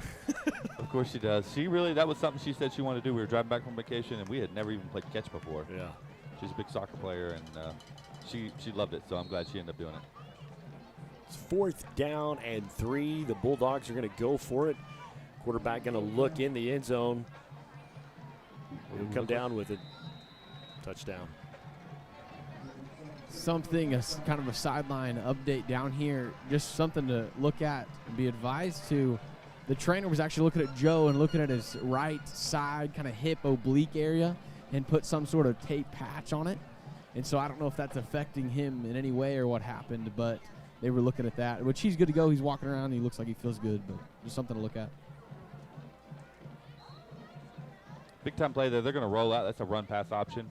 Quarterback, if he feels like he can get in, he's going to keep going. But had done pressure. I mean, they had pressure on him, but he was just able to lob that up. And, of course, he's got a receiver that's a big, tall guy. Was able to just jump up and almost play basketball with it and come down with the rebound. And AJ was in pretty good position there. Obviously, they would fit that in. But it's unfortunate. There's still 4 minutes. This has been a really long second quarter. A lot of scoring. I mean, they've scored 21 unanswered in the second quarter and kind of lived on our side of the field. So it's really on the offense. We have to come out here and establish something, whether that's some short passing game. The run game hasn't worked as much for us in the second quarter, so we're going to have to look to do something different. Coach Wagner was telling the special teams here to bring our blocking scheme a little deeper back. Yeah. So he saw that. He saw that. We're going to make that adjustment. So look for Ashton Wright here, because there was a crease earlier that we had it when we had it blocked up good. There's a little crease. Yeah, their kicker blocks him. He does a good job. Got a big leg. Notice that in warm-ups. So 4:02, the Mustangs will get the ball with an opportunity to do something before halftime. They have both or 2 of their 3 timeouts remaining. Bulldogs are set to kick it away. Again, right down the middle. Backed him up. He's got some speed. He's got a chance. He's got a chance. They might catch him. He's to the 50. He's to the 40. Going to play the angles. Knock him out of bounds at the 34-yard line. Tell you what, that was a spark the Mustangs needed. Ashton Wright and a beautiful kickoff return. Yeah, Blake hit on it, and that's some good coaching by the coaching staff to realize, hey, they're able to kick it a good probably 10, 15 yards further than the people we have been playing, and so we need to adjust to that and able to hit that hole. And it just looked like, remember the old days when a VCR was a thing, right? It just like you hit the fast forward, his speed got through that lineman right there, and, man, he was gone. He shifted gears for sure right there when that hole opened up. Hand off up the right side, Aiden Trimble. He'll gain long 3. Bring him second down and 7 for the Mustangs.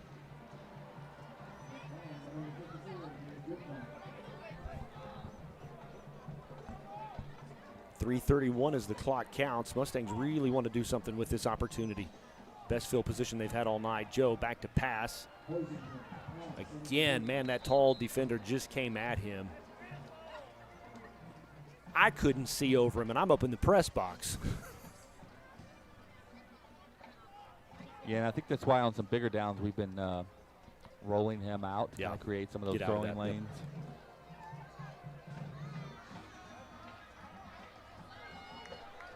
Third down and 7 for the Mustangs. Joe, from time to time, able to get the defense to jump offside, was not effective there. They'll move Aiden to the other side of the formation. 2 receivers to the far side. Joe got Streeter. He'll get to the 20 on forward momentum. That'll bring up a 4th down, long 2, maybe 3. You know, I know it's not a very long throw, but that's actually a really hard throw that Joe just made. And a great job. They did it. It puts them in a very manageable 4th down.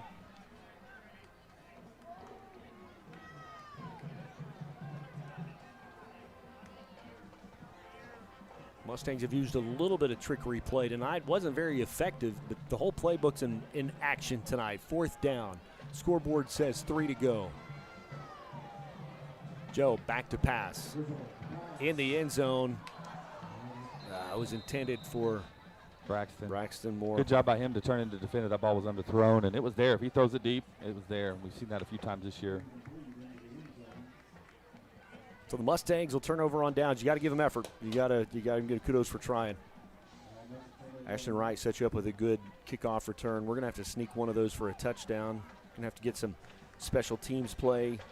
You have to create some turnovers, do something to dig out of the 31-0 hole.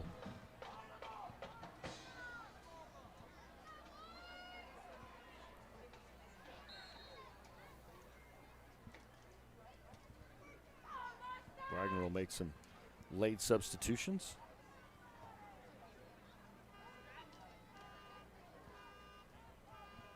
First down and 10. Ball at the 20-yard line for the Bulldogs. 2:35 left to play. They have 1 timeout remaining. Quarterback back to pass. Across the middle. Man, AJ went to make a play on it. Had a shot at it. But complete for 12-yard gain. 1st and 10 for the Bulldogs. This second quarter is just dragging on. It's just with all the different change of possessions and scoring and stuff. It's been a lot longer than this first quarter has. It's been a week in this second quarter. My goodness. Mustangs a 4-down lineman showing blitz. Overthrows Whit Edwards. We've called his name a lot tonight. That was almost a pitch and catch for 6. And you can just tell Whit, he's a big, tall, lean athlete. He's got a good 4, 5, 6 inches on the guy that's covering him. Yeah, he's a big-time player. He's a sophomore. We're going to be seeing him many years to come. Sure. And he was a big-time player on their freshman team. I remember watching him last year. Ty's got his homework cut out for him. Correction, that's Ashton. Yeah, interesting to see they kind of soloed him up down here. So if they're kind of picking on Ashton, and that's just a big size difference. Sure. Second down and 10. Quarterback back to pass. Pass complete to Marquez Burnett. Good job by Ashton there. I mean, as soon as he caught it, he was getting hit, and that's all you can ask for. So yeah, there was zero yak yards after catch on that.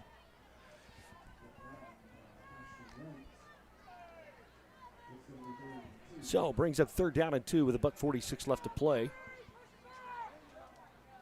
Quarterback's just going to keep it.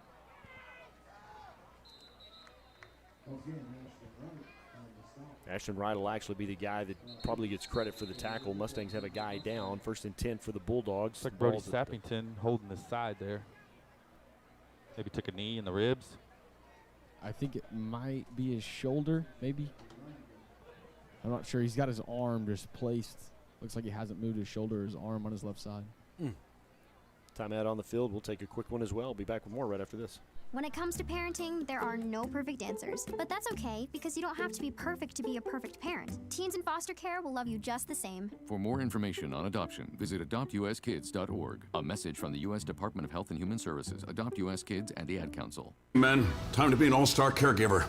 Drive them to physical therapy, doctor's appointments. Be there emotionally and physically. Don't give up. Don't ever give up. Caregiving is tougher than tough. Find care guides at aarp.org/caregiving. Brought to you by AARP and the Ad Council.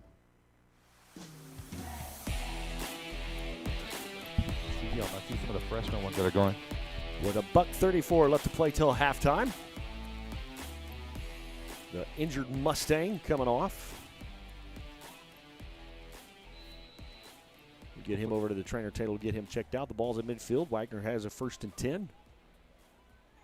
Hopefully he's okay. He's made some plays tonight. We need to get him back out there.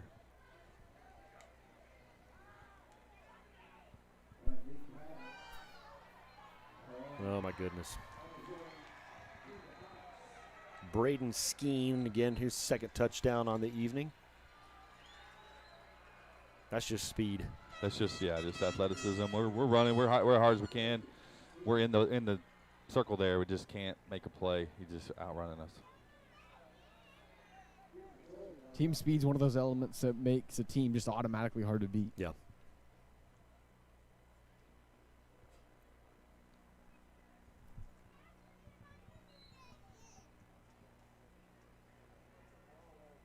Logan blocks him. Does their kicking duties. He's been perfect on the evening.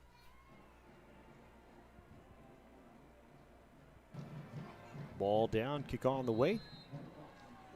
And it's good with $1:15.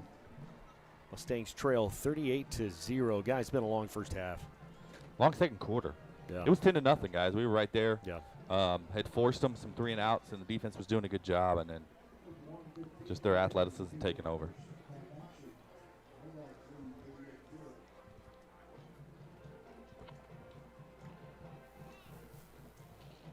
Check some of the scores coming up at halftime. Also got our segment, and I got to tell you, this segment getting really hard, Blake. How cool is Kevin? I mean, we're week 8. I'm running out of stuff. It's because I'm bussing, right? Bussing, no cap. I think we're going to throw you for a loop tonight. Yeah. I think we're adding an element. Bring it. The man is not intimidated. Also, very special Mustang Difference Maker of the Week. Actually, we have a lot of parents that volunteer in FFA booster clubs, football booster clubs, basketball booster clubs, and so we've kind of asked those coaches, who are some of those folks that have made a difference. We'll talk more. We actually got 2 tonight, so our Mustang Difference Makers of the Week. There's the kickoff. I don't even know who they are. Pick it up. Ashton will get it out to the 20. Speaking of Booster Club, big time tomorrow night, fish fry. If you haven't been to the Ag Fish Fry, you're missing out. First of all, the fish and the hush puppies are tremendous. The fellowship's great. Tons of people. Everyone in the community comes out. It's $12 at the door if you haven't pre-bought your ticket. $10 if you can find an Ag kid tonight at the game maybe to purchase your ticket, save a couple bucks. Pretty much get all you can eat, and then some great silent and live auctions. Yeah. I know my wife is making some cakes. My personal favorite, Betty O'Donnell's coconut cream pie. Oh, come on, somebody. I'll be bidding on that. Been saving my pennies. So, son, you're going to need more than pennies. A lot of pennies. A lot of pennies. We weren't able to make it. We had soccer last year, and I left someone with what I thought was enough, and it was not enough. I did not. And I did they not come weren't back they weren't up for IOUs, I take it. No, they were not. Weren't able to cash app in the difference with $1:02 left, and the clock is counting. Mustangs will get 5 on the carry. Brings up 2nd down and 5. Does anybody else get random text messages like, do you want to have dinner with President Donald Trump? I've been getting a lot from somebody supposedly being AT&T. I don't know. And it's upped its game today. I've got like 5 of them. Like, you qualify for a new phone. Like, you don't know me because I don't buy new phones. I'm still like on the iPhone 3. How do you make those text messages stop? Yeah, I don't know. Streeter in motion. Handoff. First down. First down.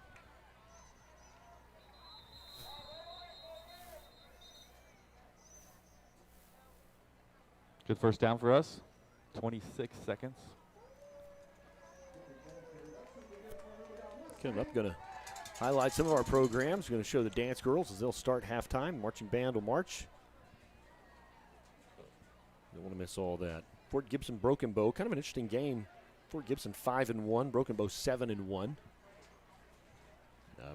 Broken Bow on top 7-3. You don't cover Broken Bow necessarily a lot up in here in the Tulsa area, but they are definitely a program football that's had some success in 4A down through the years. Yep. That's Clog Blaker, and see if you have a chance to catch with Coach Wagner, but he might not be in the mood. I certainly understand. They're making eye contact. It looks like he's pointing. Coach Wagner's great. He's a good guy, man. High energy. Go ahead, Blake. You got it. All right, so I'm here with Coach Wagner. Coach, we had some flashes of good in the first quarter. We saw a lot of good things. What are your thoughts? We played well defensively early, I thought, and then offense stubbing its toe. Batted ball for the interception was huge. The fumble on the pitch was huge. You know, they're just too good to do that. We're having trouble knocking them off the ball. You keep putting your defense out there.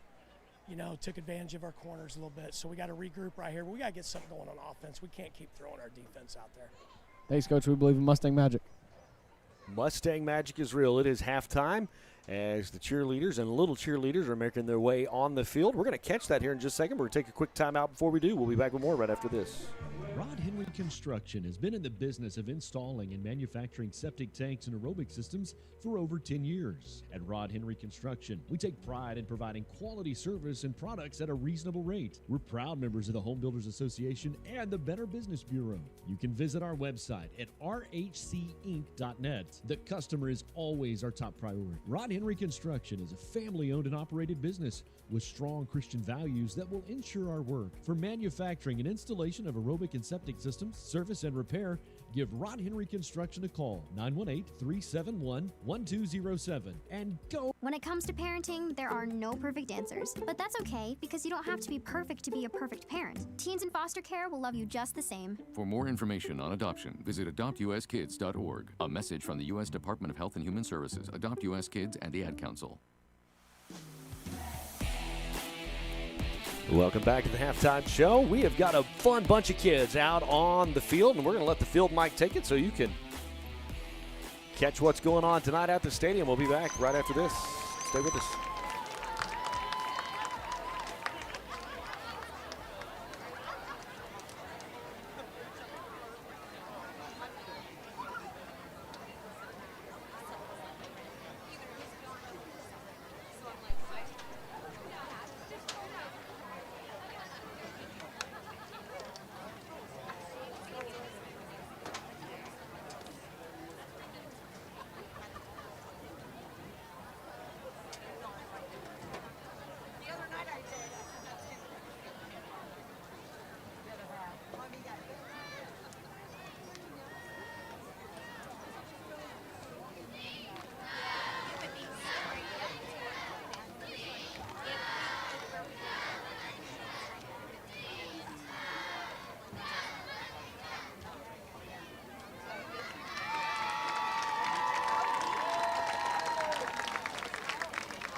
1 in 3 adults has prediabetes. 1 in 3. That means it could be you, your football buddy, your football buddy, or you, your best man, your worst man, you, your dog walker, your cat jogger.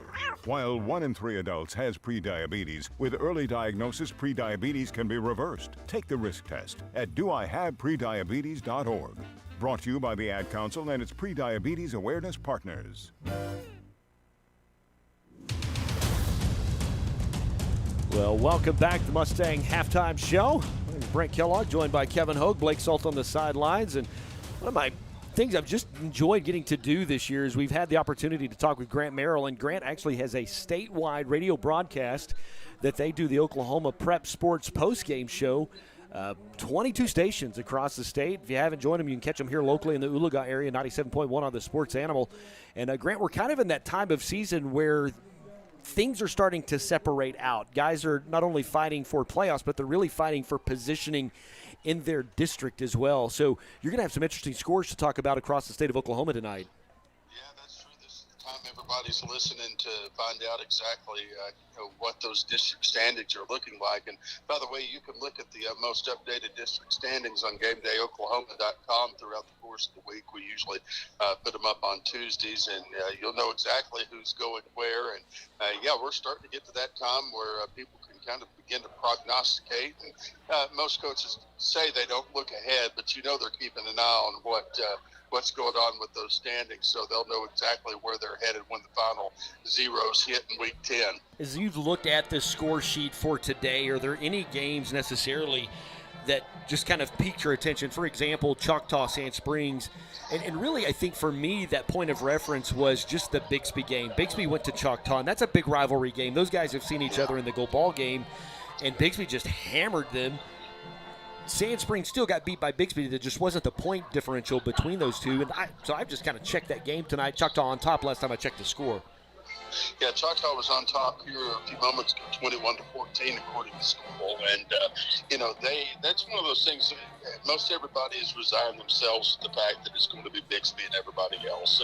And whoever else is fighting for second place, that's kind of been the line of thinking. Now, anything can happen. It's Oklahoma high school football. But, right now you've got Choctaw and Sand Springs who've been fighting it out. Bobby Klink now in a 2-game losing streak after having to play Booker T and Bixby 2 games in a row, and now he's got Choctaw tonight. It looks like they've traded the lead back and forth. Now, last report I saw, Bixby was up on Muskogee 42-0.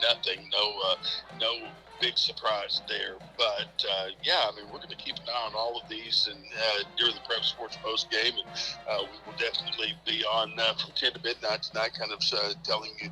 And we're really going to start looking at our Oklahoma Turnpike Authority Pike Pass Road to Edmond report in a little more with a little more certainty, given the fact that so many of these games are it's really down to the wire for some of these teams. Well, tell us a little bit about your TV show and some of the great guests you guys have lined up coming up in the next few weeks. Well, if you've got Cox Cable, you can listen in and watch tonight. I think we've got Billy Sims as our guest this week. He's, of course, opened the new Billy Burger at 21st and Yale in Tulsa. We did our TV show out at the Billy Burger this week. It was a lot of fun, and I got to hear a lot from Billy about kind of what his life was like, and he, of course, told a lot of good Barry Switzer stories, too. So that's what we got going on this week. Well, you've got a lot of irons in the fire, even as basketball season gets around. I mean, you guys are just busy in what you do, and we're excited, man. It's just, it's Oklahoma high school sports, and it doesn't get any better than that. I'm not sure if I'm busy or insane. We'll find out at the end of the year, but we've still got a lot going on for sure. Grant, we appreciate your time. Hopefully we'll talk with you a little bit. So, hey, while you're there enjoying your pulled pork combo, say a prayer for the Mustangs. We need some Mustang magic to show up tonight. It's halftime. Mustangs on top 38-0. Grant, have yourself a wonderful weekend, my friend. Hey, let's just remember the Mustangs have come back from being down earlier this year, so they can always do it again. Absolutely. We will be back with more of the Halftime Show right after this. Protect her home and family in a disaster. Karen was willing to wade through water, mud, and insurance paperwork. Yeah, I can do this. You go, Karen! By simply understanding and updating what her insurance covers and doesn't cover now, she'll be better prepared no matter when disaster strikes. Learn other simple ways to protect your home and family before a natural disaster at ready.gov. That's ready.gov. A message from FEMA and the Ad Council.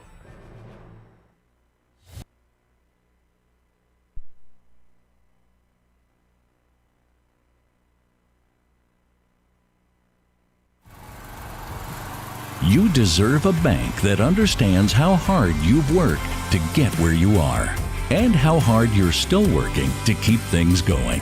Life and its circumstances and challenges is what makes all of us who we are. At Armstrong Bank, we'll always roll up our sleeves and work right along beside you, generation after generation. Armstrong Bank, for more than 100 years.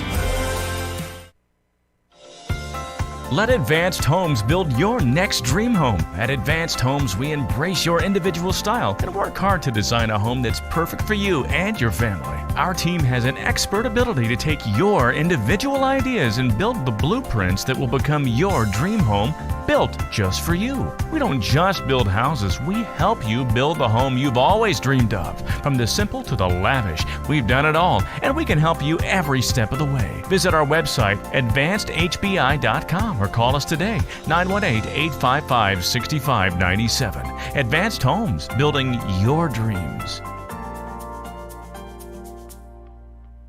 Rod Henry Construction has been in the business of installing and manufacturing septic tanks and aerobic systems for over 10 years. At Rod Henry Construction, we take pride in providing quality service and products at a reasonable rate. We're proud members of the Home Builders Association and the Better Business Bureau. You can visit our website at rhcinc.net. The customer is always our top priority. Rod Henry Construction is a family-owned and operated business with strong Christian values that will ensure our work. For manufacturing and installation of aerobic and septic systems, service and repair, give Rod Henry Construction a call, 918-371-1207, and go Mustangs! When I was in foster care, I never knew when I would have to move, so I always had my suitcase ready to go. Then one day, I was adopted. My new parents opened their hearts and home to me.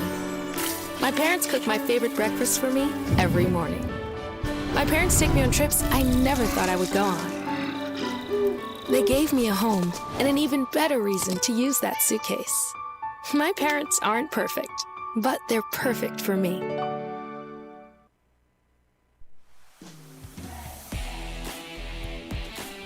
Welcome back to the Mustang Halftime Show. It's been a slow night for the Mustangs. Wagoner on top 38-0, and that really, the bulk of that took place in the second half. Let me give you some stats. Rushing, Aiden Trimble's had 12 attempts tonight, 47 yards. They have just not been productive running the football like you would need to in order to keep up with the Bulldogs. Passing, Joe 5 of 9, so completion rate's good, but we just haven't had a lot there, only 16 yards rushing. Streeter has 2 catches for 14. Braxton Moore has a catch for 5 yards. So Mustangs have only had 3 first down to Wagner's 8 first downs. And so total offense for Oologah, 60 yards tonight. Wagner's already racked up 318 yards in rushing. So just been a slow, productive first half. That's why you play the game. Mustangs in the locker room at halftime. They've got a big hole to overcome if the Mustang Magic is going to make it happen. We're going to take one more quick timeout. When you come back, it will just be the field mic, and it'll be the Stallion Battalion. You'll get to see their show called Postcards from Spain. I'll take one more quick timeout. I'll be back with more right after this. Raising Cane's box combo, please. Good call. You think? You bet. Cane's chicken fingers are always fresh, never ever frozen. Really? Marinated for 24 hours, hand battered and breaded, and cooked to order. Man, that does sound good. You must really love Cane's. Doesn't everyone? Raising Cane's chicken fingers. Thanks. You sure are good at this. Hey, it's my dream job.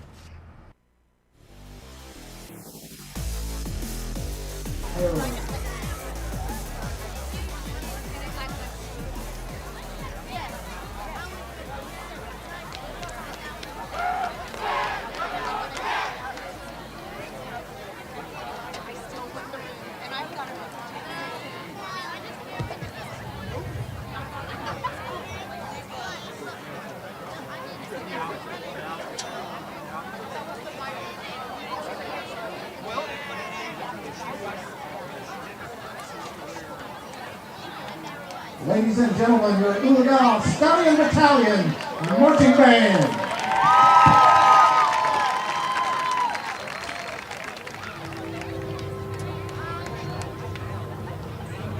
Ladies and gentlemen, please grab your boarding pass and make your way to the gate for Stallion Battalion Airlines, flight number 2021. Our destination, Spain.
Bienvenidos.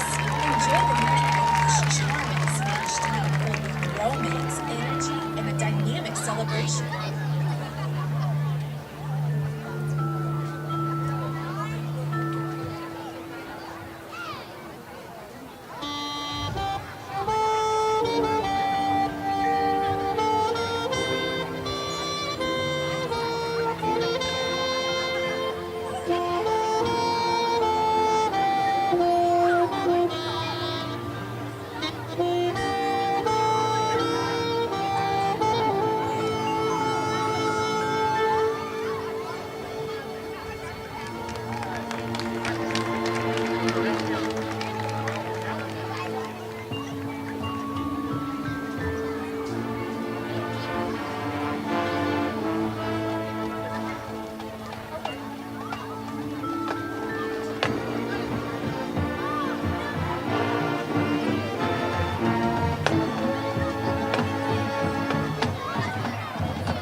the memories and the postcards from Spain.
Ladies and gentlemen, is the postcards from Spain that the Stallion Battalion received superior ratings.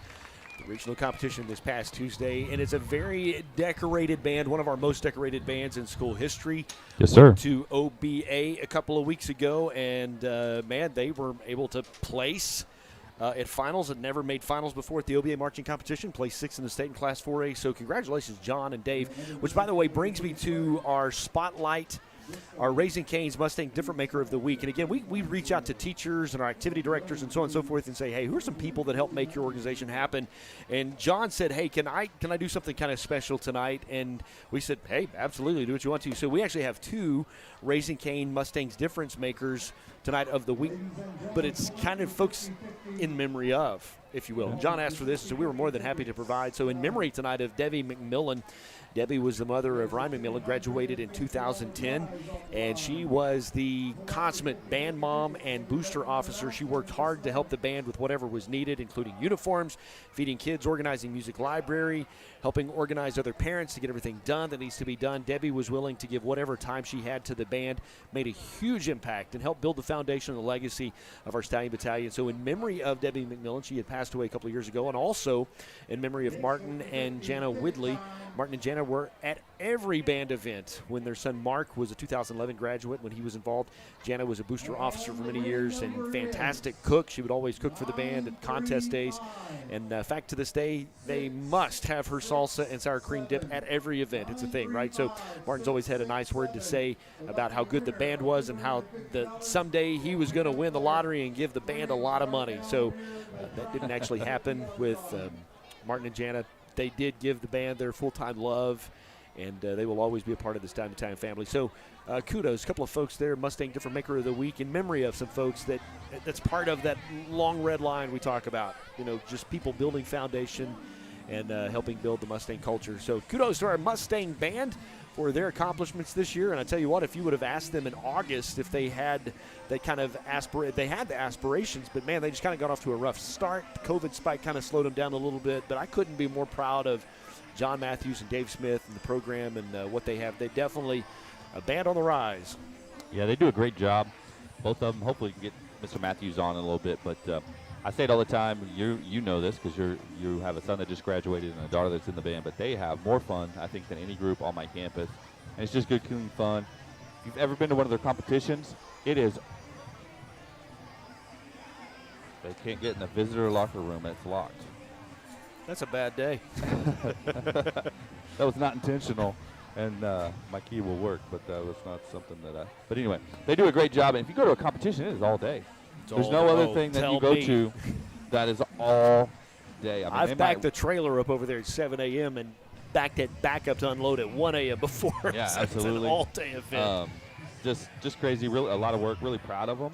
And a skill I don't have. I have no musical skill, whether it's singing or playing an instrument, and a truly accomplishment to them. And they put in as much time as any team we have. So. All right, stand up for just a second. Rick, we're going to need the studio cam here for just a second. Blake, you got are you down? Are you operational, Blake?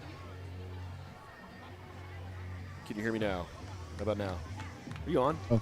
There you are. Yeah, There I'm you- ready to okay. go. Yeah, so the Mustangs are coming on. I want to sneak this in. Want to do How Cool is Kevin before we get into the third quarter. Okay. And so this segment will be a little bit different because you've got the studio cam going right here. Hey, everybody, sorry about the wall behind us. I'm going to get that painted this summer. And I need you to illustrate on the camera how to dab. Oh, I can dab. You can dab? Not very good, but it. What do you think, Blake? Blake's laughing. You can even see that. That was pretty It solid. just looks like a dad. It looks like a dab, but it's a dab. All right. I'm gonna be honest. Good dabs, are they that good? I don't even know. They're Yes. kinda All right, your word, fleek. Fleek on fleek. On fleek. On fleek. Like if that's on fleek, is that like something that's super awesome or that you're looking forward to or that's really cool? So if you don't know what the word of the week is, just always guess that it's good. Is that close? You're close. Yeah, no, yeah, that's good. Yeah, This generation's made up a lot of words that we would use, we would say that that's cool, or maybe in your generation, even before me, Brent, that was bad. Yeah, it's bad. So that One go- more. Oh, one more. As the Bulldogs are ready to kick off the Mustangs, one more, and so that's Gucci. Okay. Let's see who the center again. Oh, fumbled. He's going to secure the ball that time. Head right up the middle. A little bit of a seam. Get out that 23-yard line. It's Again, Gucci. Similar. That's Gucci means that's good. My kids say that. I jokingly, as a 42-year-old dad, say it just to give them a hard time in front of their friends. But something that's Gucci is good. Or sorry, there's people coming in here. Gucci is just something that's good. It's another good. I don't know. Is that half a point credit?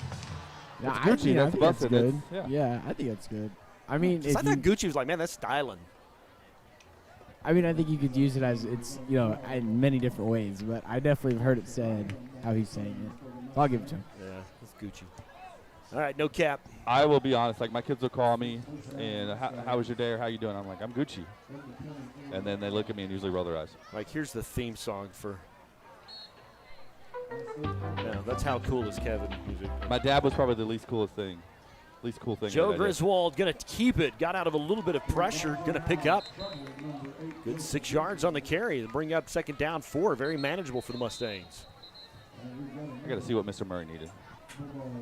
Job's never done for a high school principal. Job is never done for a high school principal. Scoreboard says second down and 4. Blake, just your thoughts coming out of the locker room. A 38-point deficit is a big one. So let's talk about the second half and what do you want to accomplish and what do you need to accomplish? Well, this first drive is huge. To come out here and have a good first drive and really to score a touchdown at all costs. We got to score a touchdown here. And so if we can do that, that really sets us on track to have a good third quarter, good fourth quarter. And it's just one touchdown, 1 yard, one play at a time. Braxton Moore was in motion. They hand off the right side.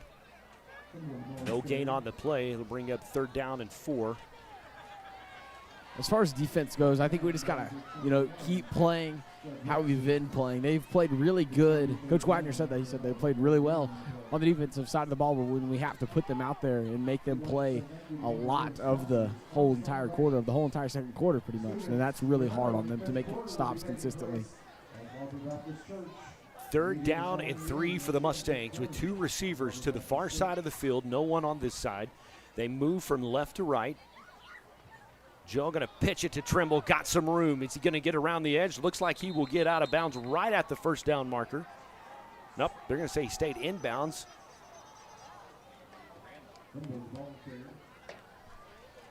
They ran the clock, so it looks like they're going to mark a short, but man, that looks close. I'd like to see a measurement there. Yeah, so it's going to bring up.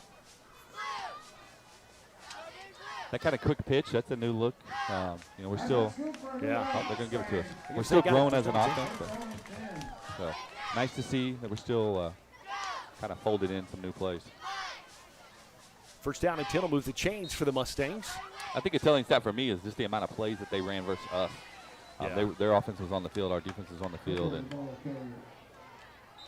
Trimble just determined he's going to put this game on his shoulders. He'll push through the pile, pick up about 3, bring up second down, 7 yards for the Mustangs. That was just grit from him. He would just have that arm in front of him, behind his blocker, just moving guys forward.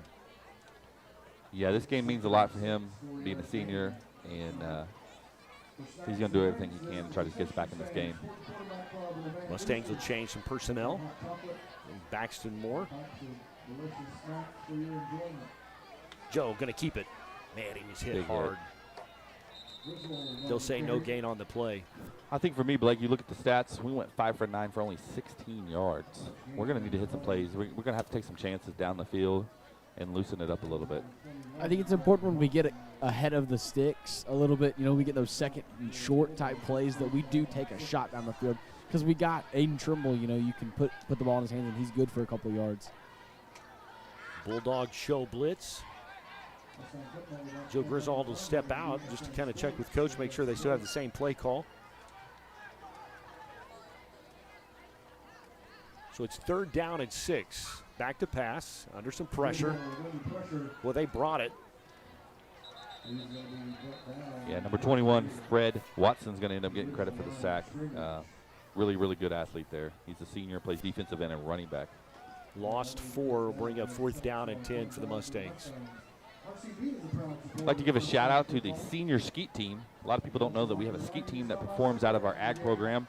They always do a great job, but Cody Smith, Gabe Grazier, Brody Sappington, and Max Henson, they placed 3rd today in the area contest, and they will head to state in November with a real shot to do some damage. So they have a lot of fun, and I've been out watching practice, and it is a lot of fun. Hopefully get Blake to talk to our student spotlight of the week here in just a little bit. We got some FFA kids we want to talk to. Boy, what a punt. Looked like it got blocked. Yeah, and it's going to take a Wagoner bounce. Oh, my gosh. Been better to go for it. We've been living dangerously. They've been getting close, as you've been mentioning on the punt. Yeah, they have brought pressure on that.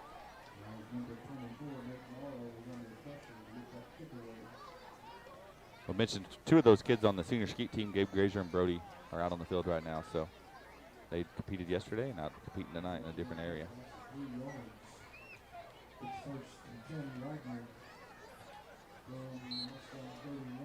So 1st down and 10. Mustang 31-yard line.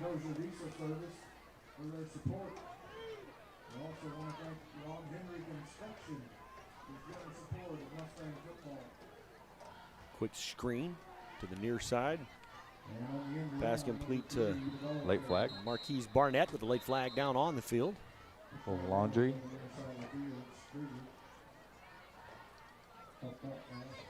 Don't want to presume what it could be. Might be a holding downfield on a receiver, making a block for Wagoner. We'll see what the official says with our official Mike. Yeah, they're moving back. We'll take it. That's 10 yards from the spot of the foul.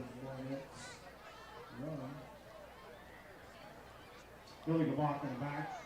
Offense. 10 yards from the spot of foul. Repeat 1st down.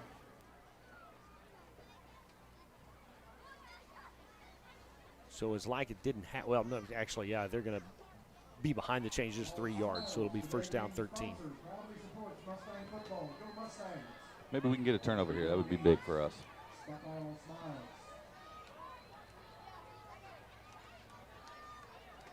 Number 3 on the reception, breaks 3 tackles, still on his feet. Manny Slippery, number 3, Marquise Barnett. He has had a big night. Yeah, he's a big-time senior for them. Captain, does a good job. I think that was actually just pretty much the same play, and they just reversed it, went to the right side instead of the left. Same little screen to the same guy. So 1st down and 10 for the Bulldogs.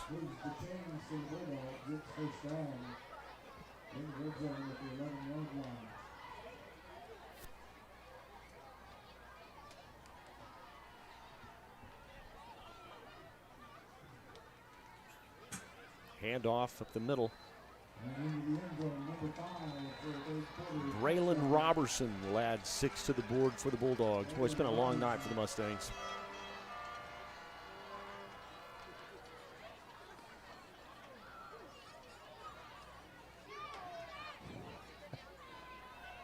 just been a long night for the Mustangs. Yeah, it has, and really right now, our goals of making the playoffs are still in front of us. We're going to have to win a game. We're going to have to win our last two. Have to have some help, yep. We need to start having some success now, though. Put some good things on tape for other teams to see and build some confidence. Ball down, kick on the way, and it's good. The Bulldogs on top, 45-0. Going to take a quick timeout while they swap field. We'll be back. Getting your retirement savings on track is no different. Go to aceyourretirement.org, and in 3 minutes, you'll get personalized tips to help boost your retirement savings. That's aceyourretirement.org. A message from AARP and the Ad Council.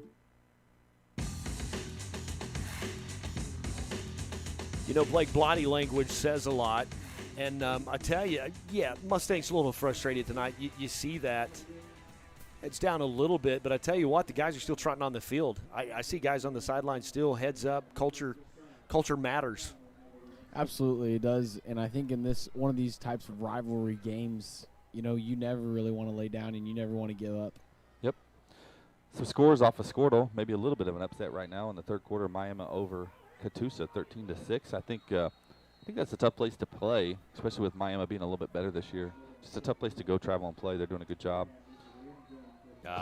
He was back in the end zone, so they're going to make him take the touchback. But Mustangs have wanted to run it every time tonight. They'll take over 1st and 10. Get one of our playmakers out in space. Grove all over Cleveland, 56-7. Hilldale all over Salisal, 49-7. You mentioned Broken Bow and Fort Gibson. That's a 13-10 game at the half. And Bristow all over Skiatook, 41-0. So Grove still has to play Cleveland. That's who they're playing tonight, correct? Yep, they're playing Cleveland tonight. They have Wagoner next week at home. Next week, yep. That'll be a big-time game. I really think Grove's going to take care of business. I really do. They were impressive when they were here. They've only improved. And good for them. Good for Grove, man, to somebody jump on top and win this district other than Wagoner. Well coached, got some athletes, Absolutely. and that's a tough place to play. We've been there, hadn't had a lot of success there. They have the LED lights they like to play when they score. It's just a really dark place. I'm up there. They score a touchdown. Lights go out. Yeah, I didn't really know what was going on. And I thought, because here if the lights go out, it's a thing. Yeah, it's a bad thing. It's a bad thing. It's 30 minutes till you're playing again. And I thought, oh no, well, we've got it. And then they came right back on. So. Yeah, they kind of do. If you haven't been there, they do a little light show when they score a touchdown, and it goes rainbow colors in. It's a beautiful stadium. Kind of sits it on the side of a hill. It is a cool little spot. Yep. If you had Bixby scoring 49 points in the first half, you win the office pool. 49-0. Man, Joe just in trouble. That looked like some type of miscommunication. Like maybe he thought they called a draw or some miscommunication between him and Aiden, because Aiden left and Joe stuck the ball out to be handed off, and Aiden was nowhere to be found. Roland Garcia on the tackle. You saw them getting together after that play and talking and some hand gestures, so there definitely was something wonky there. Loss of 8 on the play brings up 2nd down and long for Oologah. Joe? Through the hands of Ashton Wright. Leaves you 3rd and long again.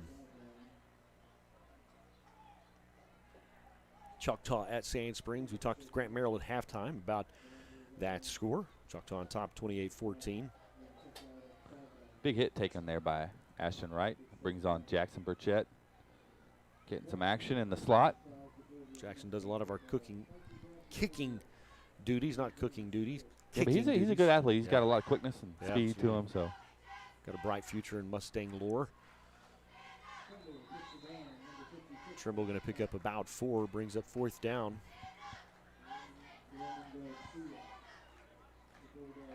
You can see Coach Wagner telling our punter Nate Morrow to get this one off a little quicker.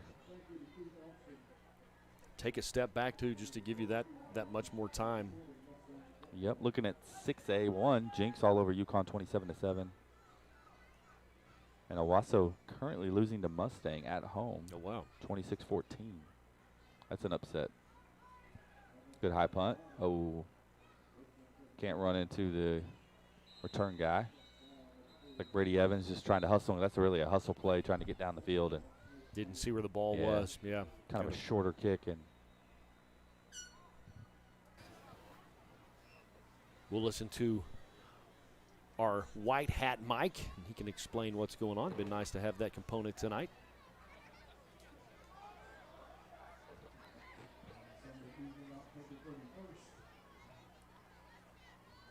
And that'll move Wagoner on the other side of the 50-yard line to start their next possession.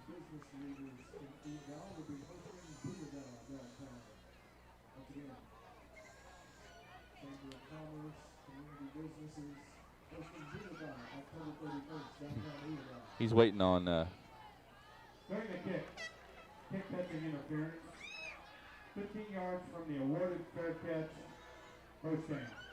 He was waiting on Brother Kent. He was updating everyone on Oologah. That'll happen next week. So.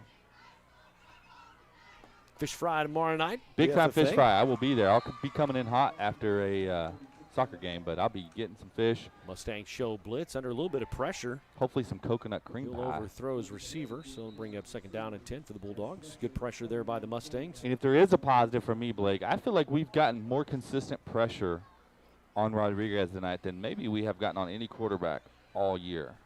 Absolutely. We've really played a pretty good ball game on defense. I know the score doesn't say it. I think it's just because of how much we've put our defense in kind of a bad spot and had them play for so long out there, you know, the multitude of times. But we've done a great job, just like you're saying, of getting back there to Rodriguez. They're going to reset the play clock. We bumped into the ball on accident and rolled it over. Even though we set it back, they're going to bump up the play clock. And no harm, no foul there. No harm, no foul. 3 receivers go to the far side for the Bulldogs. 1 receiver to the near side. Quick slant route across the middle. He'll drop it. Thankfully. He's going to want that one back because he would have had 6 points on the board. Yeah, he turned his head. He knew. It was a good ball by Rodriguez. He hadn't always put him on point tonight, but that was a good ball. Cadence McCaslin, the intended receiver. Correction, Logan Sterling was the intended receiver on that. So 3rd down and 10 for the Mustang defense. Logan Sterling's a wrestler for Wagoner. They have a good wrestling program. Yes, they do. They're in our district for wrestling as well. So Mustangs are going to show blitz. That looked like a hold there. Good job by Patty Miller. And just going to bring him down. Number 15 for the Bulldogs, Madsen Swanson. Tackled behind the line, so they'll lose a couple there. That started with Brady Evans getting a lot of pressure. Looked like he was getting held on the edge and then kind of cleaned up by Patty Miller. 4th down. So 4th down behind the chain. Scoreboard says 4th down and 13. They're going to go for it.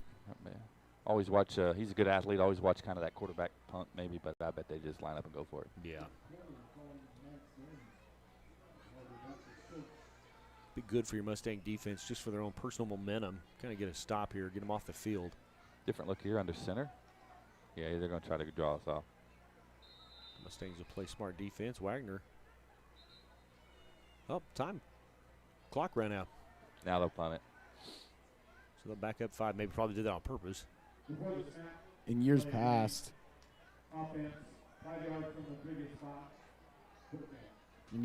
they like to go under center there and do kind of like that with the H-back, their fullback, kind of put it in motion and then coming back across and do like a fullback dive.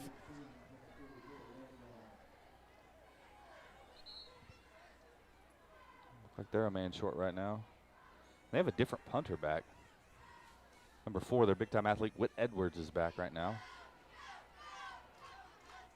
And I say that. This might be their first punt, so he might actually be their punter. Good spiral punt. Go out of bounds about the 10. Yep. Good punt there.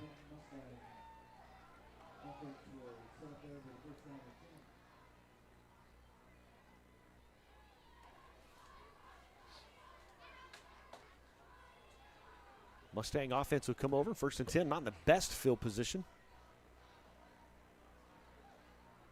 That's really been the tell of the game, too. They've had multiple drives start on what we call the plus side of the field, which would be across the 50, and we've had multiple. This might be our 4th drive that started inside the 20. Just not had great field position, and when we hadn't been able to capitalize on it.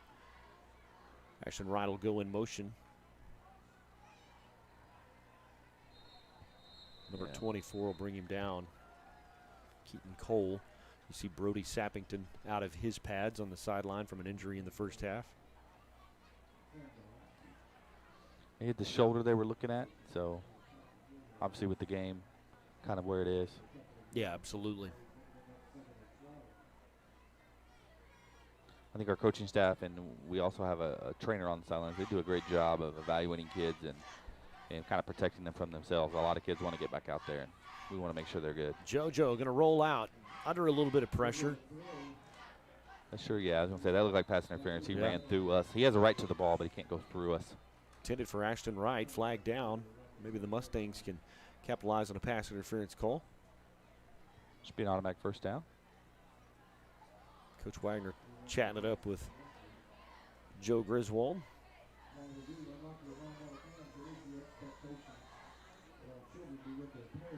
We'll join the official on the field for the call. Great play, pass interference, defense, 50 yards from the previous spot. That results first down. First down and 10 for the Mustangs. Get you out of a little bit of a hold. You weren't really in that comfortable position with the ball back on the 9-yard line, so that'll get you away from that end zone. Give you a little room to breathe, open up the playbook a little bit. Blake, I'm starting to see some jackets come out, see some hoodies. Beautiful night for high school football in October. It is. It's cool. There's just a little breeze. I think that's what's making some people pull out their jackets. The breeze is a little bit chilly. So Wagner going to show blitz. It's 18 seconds on the play clock, so the Mustangs have some time here to make sure they're got the right play called. First and 10. Connor Lynham in motion. Hand off. Pick up about 3, maybe a long 3 or 4 on the carry. And they've really done the best job all year, even against Grove, who's leading our district. We had success running the ball. We scored a lot of points in the first half. They've done the best job statistically with Aiden. They're holding him below 4 yards a carry, which is a good job on them because he's a hard runner. I think it's a little bit of a different defense that we see. They really do just kind of man up their athletes on the outside and just send everybody else. Coming around the edge, Nate Morrow on the carry. It's also a luxury when you're just flat out faster. Yeah. You can make up for maybe a missed tackle by getting over the top. And quite honestly, that's just a luxury we don't have. And so I think you're seeing that. So they're able to put that pressure and really come down the field and do some run blitzing and really you leave yourself open for an opportunity to get gashed with that. But they've done a great job tonight. Edge is not that big of a difference.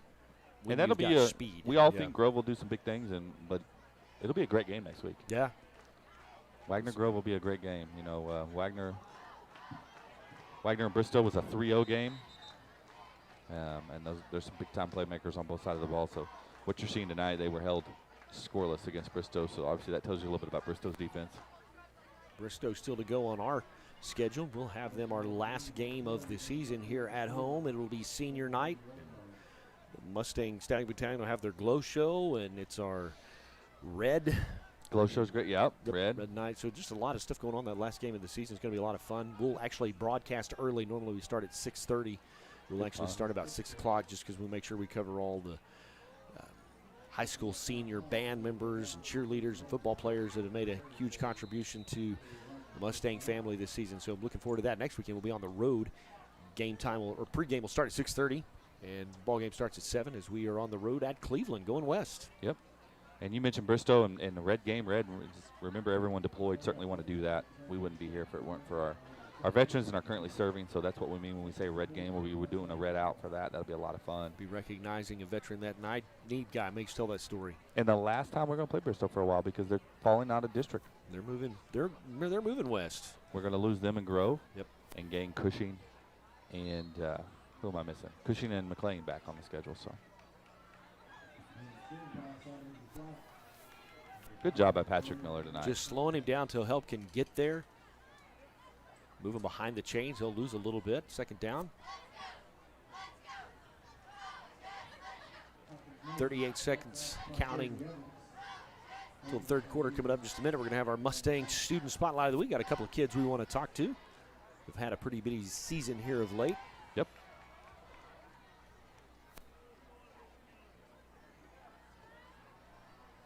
Like to squeeze that in between the third and fourth quarter. Handoff, right side, big hole. Fred Watson off to the races. They can just gash you with big plays. They got athletes, and A.J. Streeter will save the 6. And A.J. is a sure tackler. He's saved quite a few touchdowns this year. As that center fielder, that center, safety, his job is to do that. He took a great angle there. Number 21's a big-time player. Fred Watson's a big-time player for the Bulldogs.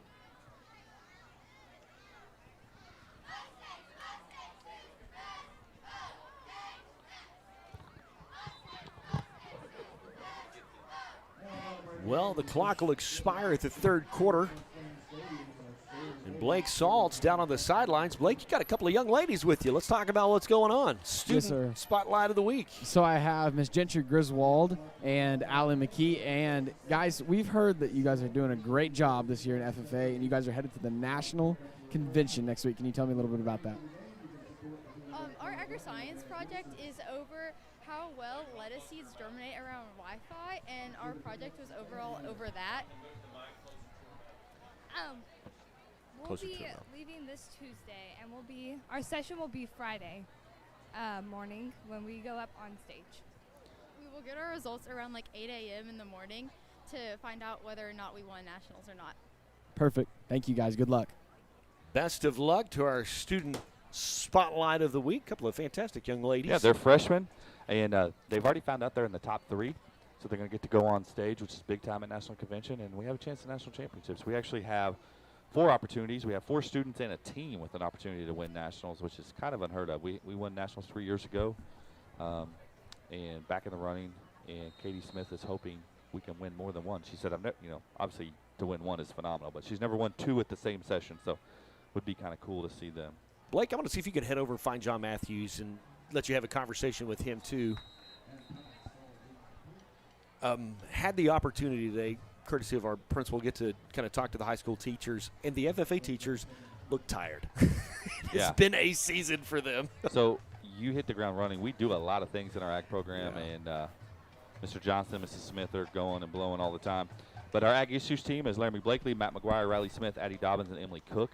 Back-to-back state championships for our ag issues team, and they're looking to go win a national championship. Of course, we just talked with Allie and Gentry, and we also have Alex Mackey, a freshman in agri-science, and then we have a graduate, Emma Llewellyn, that's able to come back and compete in agri-science research, which is basically all 4 years of her agri-science projects wrapped into one project. And so we got some potential to win some national championships next week. Fred Watson on the carry for the Bulldogs, holds them up 3rd down and 4.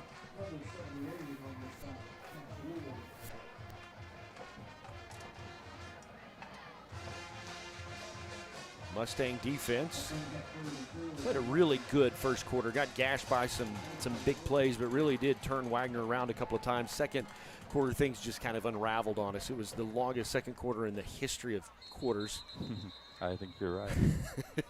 Wagner's going to jump there on the end. Practice. False start. Offense. Back from the previous spot. 3rd down. Appreciate the officiating crew, and kind of a new wrinkle tonight. The white hat all mic'd up. Yeah, they really have done a good job. They've huddled and got some calls right when they needed to, but they've done a phenomenal job, and credit to them. So it's 3rd down and 9, 13 seconds and counting on the play clock. Bulldogs are just going to hand it off up the middle. He's got a great cutback, Fred Watson. He'll put it in the end zone. They'll go up on top by 6 more. Yeah, we've called Fred's name a lot. He's a big-time player for them. Fred Watson, number 21, senior. Plays halfback and defensive end, and he's big-time.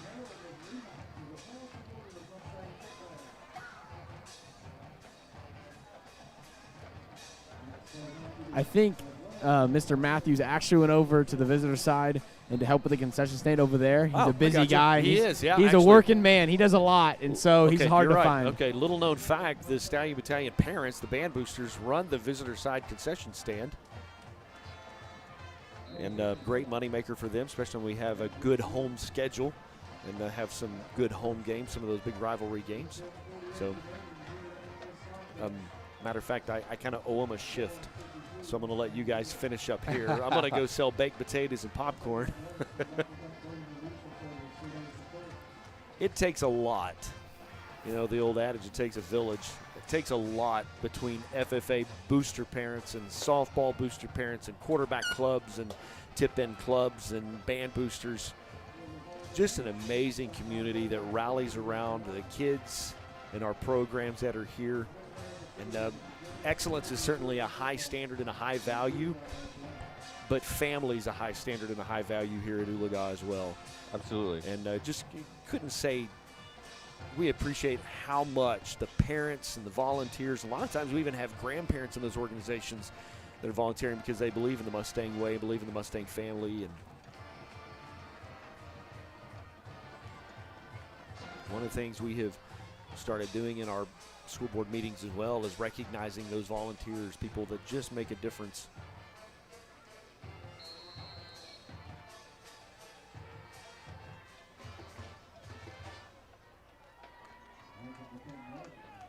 Ashton Wright's done a lot of the kickoff duties. Boy, I tell you what, if number 42 doesn't get him, there was but one man to beat.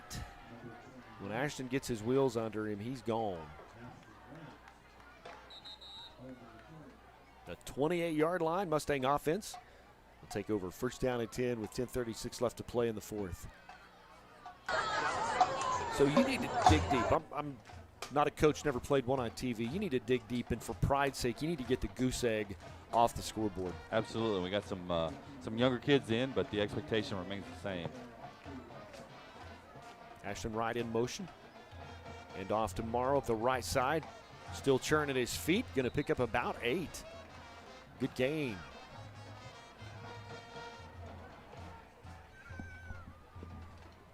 Brings up second down short, second down and 2.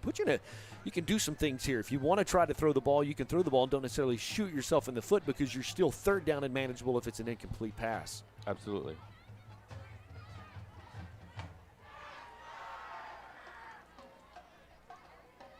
Handoff up the middle. Going to be close. I think they might even give it to him. First down. Yep, they'll move the chains. First and 10. And a good first down. Like I said, got some younger players in. Got our backup running back in. And good to see Nate. You know, he was able to, at the beginning of the year, the first few games, man, he had some big-time plays. He was gashing. He probably had a handful, 4 or 5 plays a game where he was gaining 10 yards or more. And those are big plays for us. And so it'd be good to get him going again. Blake, conversation with Joe Griswold before the game. Joe said they're big. Yeah, and I think that plays into the role. You see a lot of the, 2 or 3 times he's thrown a ball and it's been tipped up in the air.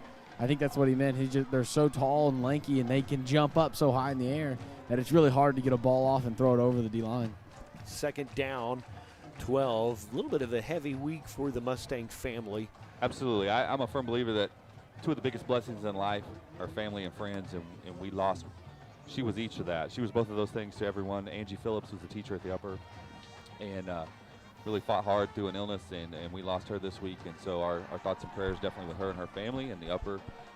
We are family, and she was a friend of ours. And so just wanted to send some prayers out and some love her way. I tell you what, guys. Number 27 right there. Am my eyeballs telling me right, Blake? Yes, sir. Did he save a touchdown? Yeah, I think he made sure that ball was getting to the ground. He made sure that ball got tipped. We've seen that a couple of times already tonight. And Gavin Salt just pushed what would be a Wagoner receiver out of the way so the ball can fall to the ground. Third down, 12 for the Mustangs. And a smart play because when the ball's tipped, there's no PI Yes. there. There's no pass interference, so he did a great job. Joe going to roll out under some pressure. Got a Salt brother. First down and 10. Probably one of the biggest plays for the Mustangs of the night. And again, we talked about on some of those important downs. What are we blowing the whistle? Flag. Oh, boy. Oh, I didn't see it. But rolling JoJo out. He talked about it in the pregame, how big their defensive line was and their linebackers. Rolling them out to create some of those passing lanes. Be interesting to see. We're moving back, and the good news is we'll hear what the call was. with our field mic. 20 play, holding, offense, 10 yards from the spot of the foul, repeat second down. And here's what's just hard about that call. It was away from the play. Yeah, it was on the backside. It was on the backside. Joe's rolling this way. Just one of those shoot yourself in the foot. We've had a couple of those tonight, and son of a gun had a first down, and now we're third down and forever. And then it ends up being like a 25-yard penalty. It's only going to be a 10-yard as they call it, but with the gain and what it takes off the books, right? Yep. Joe looking for a guy. Got Streeter. He'll get to the 40-yard line. Good throw and catch there. That's a long pass, and he put some heat on it. Good job by AJ to go up and get it. Bring up 4th down and 8. Ball at the 40. 7:20 to go. Looks like we're going to roll it. No, here comes the punt team. I think you wanted to. I think you wanted to see what some of those young guys could do. But it's probably the smarter decision, punt this away. And if you don't get it, you're not giving the ball back on your own side of the field. If you can get a good punt away, we've actually lost yardage in the punting game at one point tonight, but if you can get a good punt off, maybe hold him back. It's going to bounce, roll out of bounds, 35-yard line. Bulldogs will take over 1st and 10. And it looks like just like with the offense, rolling out some younger kids, we're going to do that on defense and get a look. I know they're really excited about some of the younger kids and the athleticism that they bring, and it'll be a good look at some of them.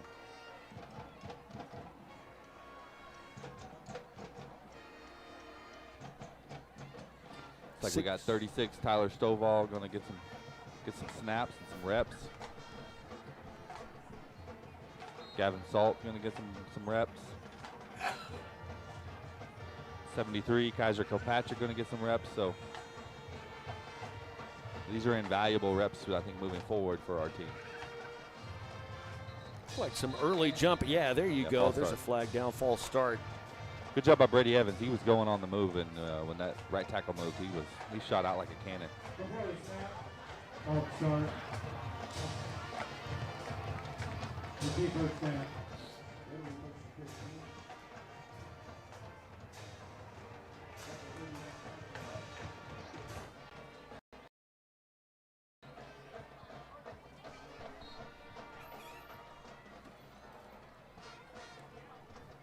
First down, 15 for the Bulldogs. Nothing there. Actually may have lost a yard. Blake, I see John Matthews on the sideline. Yeah, he's heading your way, Blake, if you'll catch him. Just want to have an opportunity to talk about what the band has accomplished and kind of set to run the table. It's the good part about video is you can just watch what's going on in the field while you guys have a conversation, Blake. So once he's there, just go ahead.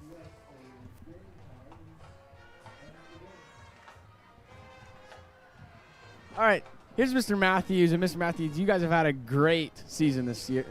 And so can you just tell us all about that? You guys done a great job. Yeah, it's been a great year. We lost 25 seniors last year coming into this year, so I didn't really know what to expect.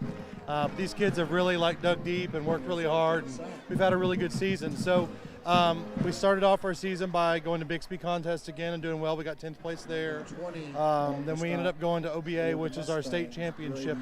They've talked about that before, but 4A state championship, we got 6th place, first time we've ever made finals. So really super proud of that. And then just this week, we actually got our superior ratings at our OSSAA regional marching contest, which it's kind of the first step in the whole sweepstakes picture for bands. So we've got our first step if we can get superior ratings in the spring with concert band and all that, with jazz band and everything. We could maybe be up for sweepstakes again this year. That's awesome. Thank you, Mr. Matthews. Good luck, and we were proud of you guys and super excited for the upcoming band seasons. Appreciate it. Thank you very much. Those guys have done a lot over the last few weeks, and it's tiresome, man. I tell you what, just that marching band competition schedule. So, yeah, can I mention that both John Matthews and Dave Smith drive a bus for us? Yes. So if it's not enough to do 2-a-day practices, they also drive a bus and do a great job at that. So Tuesday at the OSSA competition, that's their last competition, so no more 7 o'clock. So I'm talking to Dave. I'm like, hey, man, you get to sleep in tomorrow. And he goes, no, I drive a bus. Yeah, driving a bus. The kids got to sleep in, but they were here early to drive a bus. So the Mustang defense is held. It's 4th down and 21 for Wagoner. And so they're set to punt it away. Not real sure what we have going on the field.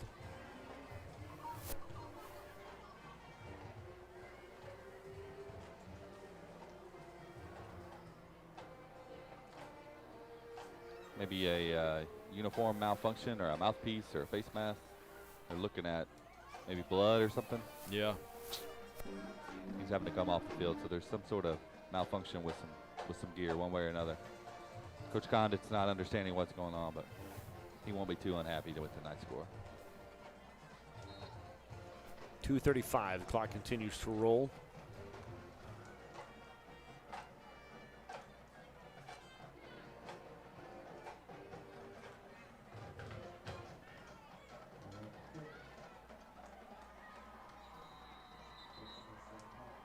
Bounced on a Wagoner player, so the ball will stop dead about the 48-yard line. So Mustang offense will take over, first down at 10. And they are just leaving the clock rolling because of the point differential. As long as the second quarter was, it felt like an entire ball game. Yes, it did. Fourth quarter's gone relatively quick. We will be on the air 6:30 next week on the road at Cleveland. With a belly full of Max barbecue. Come on, somebody. You had me at barbecue. I love Max and Skytube. They had one too many guys on the field. They got away with it. Not sure how they were. I mean, we got the snap off. The player was still on the field. I'm not sure how. Yeah, that was. Maybe it's, hey, we're $1:25 till the game's over. So, honestly, with the explanation and throwing the flag with the running clock, it's going to run the clock out. So anyway, Coach Wagner would rather have some plays with some of the younger kids. Sure. Collinsville 71-7 tonight over Tulsa Memorial. They just continue to roll. Pass complete, right side, number 27. Be knocked out of bounds. I'd like to see us go a little quick and get at least two more plays off here. Mr. Salt. As you can see, he's just a little bit faster than I was. A little bit? Is that the right word we're using here? Well, I mean, right now, you know what I mean? He's going to get faster. Catoosa and Miami locked in a close one. Miami's up by 2 in the fourth quarter, 21-19. Across the middle. Ashton Wright still fighting. They'll bring him down the 12-yard line. Wagner's encouraging us to hurry up. Mustangs want to get the goose egg off the board. And very much a rushed offense. JoJo back to pass. Across the middle. They may get one more. We better hurry.